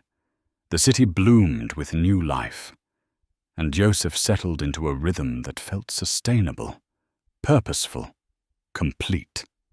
He still worked 3 days a week, Monday, Wednesday, Friday. Still sat at the same desk with his janitor badge displayed. But everything around that desk had transformed. His team had grown. 2 new members joined, both recommended by Jakub, who had developed good instincts for recognizing potential. The infrastructure hummed along perfectly. No major issues, no catastrophic failures. Just steady, reliable performance that allowed the company to focus on growth instead of crisis management. The expanded contract with Kovacs Industries brought new challenges. Joseph spent Wednesday mornings in video calls with their technical team, advising on their systems, helping them apply the lessons he had learned. They paid well for his time. More money than Joseph knew what to do with. He saved most of it, donated some to technical education programs, kept his lifestyle simple. The university speech had happened in February. Joseph stood before 200 students in a lecture hall, told his story, answered questions for over an hour. The students hung on every word. Afterward, Professor Novotny, who organized the event, asked Joseph to return, to teach a guest lecture series on system architecture and professional development. Joseph agreed, started teaching one evening a month, found he loved it, loved seeing young minds grasp complex concepts, loved encouraging them to see longer paths, to value patience and persistence, to understand that careers were journeys, not sprints. Jakub had been promoted to senior developer, led his own small team now, but he still came to Joseph regularly, still asked questions, still sought guidance. One Wednesday afternoon, Jakub sat in Joseph's office looking troubled. "What is wrong?" Joseph asked. "I got a job offer," Jakub said. "Another company. More money. More prestige. Senior architect role. Should I take it?" "Do you want to?" Joseph asked. "I do not know," Jakub admitted. "The opportunity is exciting, but I would miss this. Our team, your mentorship. This place feels like home." Joseph nodded. "Understanding. Let me tell you something I learned late in life. Money and titles matter less than you think. What matters is growth. Is this new role offering you growth you cannot get here?" Jakub considered. "Maybe. Different challenges. Bigger scope." "Then you should probably take it," Joseph said. Jakub looked surprised. "Really? You are not trying to convince me to stay?" "I want you to stay," Joseph said honestly. "You are valuable here, important to the team. But I want your growth more than I want your presence. If this move serves your development, you should make it. That is what good mentors do. They release instead of cling." Jakub smiled, looking relieved. "Thank you. That helps. But know this," Joseph added. "You will always have a place here if you want to return. And you will always have my support regardless of where you work. Doors do not close between people who respect each other." 2 weeks later, Jakub gave his notice. The team threw him a farewell party. Joseph gave him a gift, a leather-bound notebook. Inside the front cover, Joseph had written, "For the journey ahead. Remember that wisdom is not found in certainty, but in curiosity. Keep asking questions. Keep learning. Keep seeing people completely." Your friend and teacher, Joseph, Jakub cried when he read it, hugged Joseph tightly, promised to stay in touch. A month after Jakub left, Martin called Joseph into his office. "Joseph, I need to talk to you about something important." Martin looked serious. Joseph sat down, waiting. "The board wants to create a new position," Martin said. "Chief Technical Advisor. Someone who works across all departments, guides technical strategy at the highest level. Reports directly to Peter. They want you." Joseph felt the familiar resistance rise. "That sounds like more than 3 days a week." "It would be," Martin confirmed. "But hear me out. You would set your own schedule, work from home when you want, come in only for critical meetings and decision points, full benefits, significant salary increase, real authority to shape the company's technical future. Why me? Joseph asked. Because in 6 months, you have transformed how this company thinks about technology, about people, about excellence. The board sees you as the most valuable technical mind we have. They want to leverage that more fully. Joseph thought about it, about what he wanted, what served his life. I am 64 years old, Joseph said. I am not interested in empire building or corporate politics. I know, Martin said. That is exactly why you are perfect for this role. You do not have ego in the game. You care about doing things right, not about personal advancement. That is rare. Can I think about it? Joseph asked. Take all the time you need, Martin replied. The offer stands. Joseph drove home that evening, thinking, processing. At his apartment he made dinner. Simple pasta with vegetables. Ate slowly. Afterward he sat with Marie's photograph. What would you say? He asked. You would probably tell me to follow my heart, to choose what serves my purpose, not what looks impressive. She smiled from the photograph, silent but somehow clear. Joseph knew what he wanted. The next morning, he called Martin. I will take the position, Joseph said, but with conditions. Name them. I work 4 days a week instead of 3. Flexible schedule, as you said. I keep teaching my monthly university lecture, and I want budget to create a formal mentorship program, pairing experienced employees with younger ones, regardless of department or title, making invisible expertise visible across the organization. Done, Martin said immediately. All of it. Welcome to the executive team, the mentorship program, became Joseph's passion project. He designed it carefully. Not just technical mentorship, but life mentorship. Connecting people across generations and roles. He recruited Helena to help. She agreed enthusiastically. They launched the program in May, 40 mentorship pairs, including the maintenance staff, the cafeteria workers, the security guards. Everyone had something to teach. Everyone had something to learn. The program flourished. Stories emerged.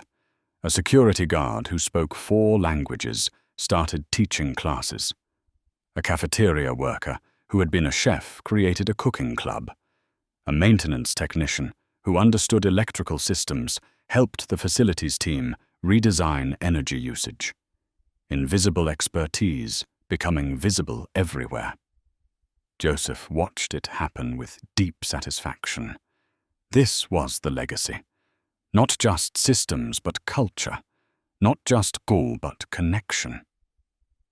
One Friday afternoon in June, Joseph sat in the break room, taking a rare moment to himself.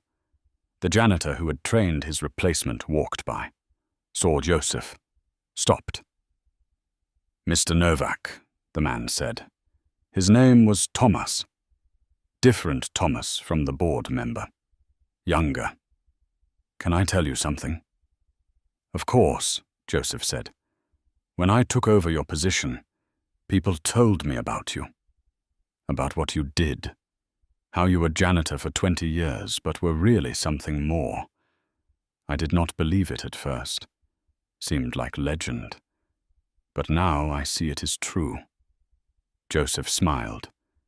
It is just truth. Nothing legendary about it. Thomas sat down. I have been working here 6 months, and I notice things. Problems with the facility systems, the heating, the ventilation. I used to work industrial maintenance before this. I have ideas about how to improve things. but I did not think anyone would listen to a janitor. Joseph leaned forward. Tell me your ideas. Thomas looked surprised. Really? Really, Joseph said. Thomas pulled out a folded paper from his pocket. Rough sketches of system improvements. He walked Joseph through his thinking. It was good, solid, practical. This could save the company significant energy costs, Joseph said. Have you shown this to anyone? No, Thomas admitted. I did not think it was my place. It is exactly your place, Joseph said. Expertise is not about position. It is about capability. Let me connect you with our facilities director. You should present this. But I am just the janitor, Thomas protested. So was I, Joseph said gently. Look where that led. 2 weeks later, Thomas presented his ideas to the facilities team. They implemented 3 of his suggestions immediately. Projected savings of 50,000 crowns annually. Thomas came to Joseph's office afterward, beaming. They listened, Thomas said. They actually listened. Of course they did, Joseph replied. You had good ideas. That is all that matters. Can I ask you something, Mr. Novak? Thomas said. How do I keep learning? How do I grow like you did? One day at a time, Joseph said. One problem at a time. Never stop being curious. Never stop seeing opportunities to help. And never let anyone convince you that your current position defines your potential. Thomas nodded, absorbing the advice. Joseph watched him leave, felt the circle completing. He had been Thomas once, invisible, uncertain, waiting for permission. Now he could give others what no one had given him. Permission, validation, belief. The summer brought more changes. Eva was promoted to lead architect. Lucas moved into security leadership. Petra became senior developer. The team that had built the infrastructure together was growing into leadership throughout the company.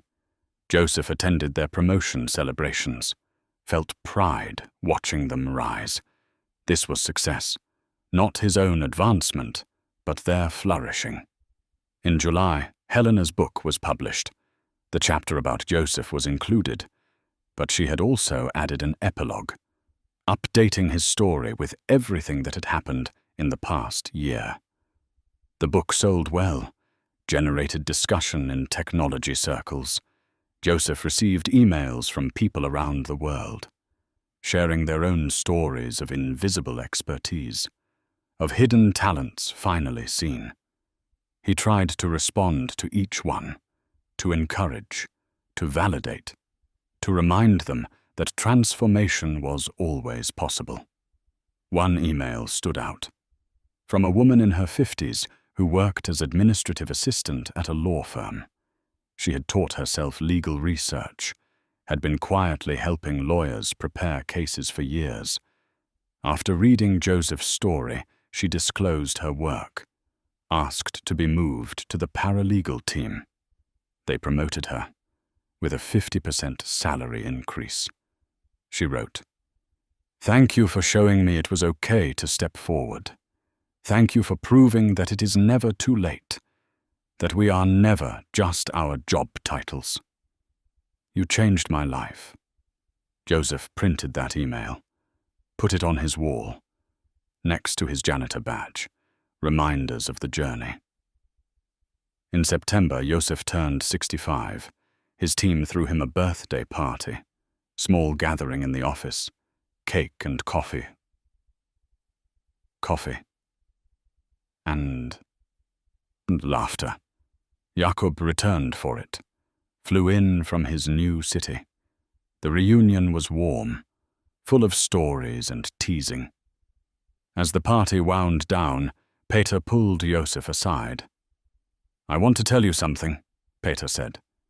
"Before you came into your full role here, this company was successful, profitable, growing, but it had no soul, no deeper purpose beyond making money. You changed that. You showed us that business is ultimately about people, about seeing them completely, about creating space for everyone to contribute fully. That is your real legacy, not the systems but the culture. Thank you, Joseph said, moved by the acknowledgement. Thank you for creating the environment where I could emerge. That evening, Joseph drove to the cemetery, brought flowers, knelt by Marie's grave. "Happy birthday to me," he said. 65 years old. Never thought I would make it this long. Never thought these late years would be the fullest ones. He told her about his work, about the people he was helping, about the legacy taking shape. "I think you would be proud," he said. "I think you would say, I finally became who you always knew I was." The gravestone was silent, but Joseph felt her presence, felt her love, felt the truth that some bonds transcend death. At home that evening, Joseph opened his laptop, the document where he had been writing his story. He had been adding to it for months. Now it was over 100 pages, complete narrative of his journey. He read through it, made small edits, added final reflections. Then he saved it with a new title, Invisible No More, a story of hidden expertise and second chances. He emailed it to Helena, told her she could include it in her next book if she wanted, or publish it separately, or do nothing with it. He had written it primarily for himself, to process, to understand, to claim his narrative. But if it helped others, that would be gift. Helena responded within an hour. "This is powerful, raw and real and necessary. I want to publish it as a stand-alone book, with your permission." Joseph thought about it, about becoming that visible, that exposed. But he thought about the woman who became a paralegal, about Thomas improving facilities systems, about all the invisible people who needed to know emergence was possible. "Yes," he wrote back. "Publish it." The fall brought cooler weather. Joseph found rhythm in his new role. He attended executive meetings, shaped technical strategy, guided decisions with decades of wisdom. But he never lost touch with the actual work. Still reviewed code. Still solved problems. Still mentored young developers. One afternoon he received a call from an unknown number. "This is Richard Berg," the voice said. "I am Chief Executive Officer of a technology company in Germany. I read Helena Nemcova's book, read your chapter. I need to meet you." They met the following week. Richard flew to Joseph's city. They sat in a quiet cafe. Richard explained his situation. His company was struggling. Technical debt mounting. Culture problems. Invisible expertise going unused. "I need help," Richard said. "Not consulting in the traditional sense, but guidance. Someone who can help me see my organization differently. Help me recognize the Joseph Novaks in my own company before we lose them, or they retire invisible." Joseph agreed to help. Started spending 1 day a month advising Richard's company, helping them build programs to surface hidden expertise, to see people completely, to create culture where everyone could contribute fully. The work expanded. Other companies heard. Other leaders reached out. Joseph found himself becoming advisor to multiple organizations, helping them transform not just systems, but how they saw their people. He never charged excessive fees, did not need the money, did it because the work mattered, because changing how organizations viewed people could transform countless lives. In December, as year's end approached, Joseph sat in his apartment on a quiet evening, reflected on everything that had changed in 18 months, from invisible janitor to respected advisor, from hidden expertise to recognized authority, from isolated widower to mentor of dozens, from waiting to dying to fully alive. He opened his journal, wrote, "A year ago I could not have imagined this life, could not have conceived that stepping forward one time would cascade into all this, would create ripples that reached people I will never meet." Marie was right. It is never too late. Age is just a number. Circumstances are just starting points. What matters is choice. The choice to be seen, to speak, to risk, to become. I spent 63 years preparing, learning, growing in shadow. Those years were not wasted. They were preparation. Everything I am now is built on everything I was then. I am grateful for the invisible years. They taught me patience, humility, the value of quiet competence. But I am also grateful I found courage to step into light, to claim my capabilities, to live fully instead of safely. If I could tell my younger self anything, it would be this: your time is coming. Trust the process. Keep learning. Keep caring. Keep growing. And when the moment arrives, when the door opens, walk through it. Even if you are terrified. Especially if you are terrified. Because on the other side of that fear is the life you were always meant to live.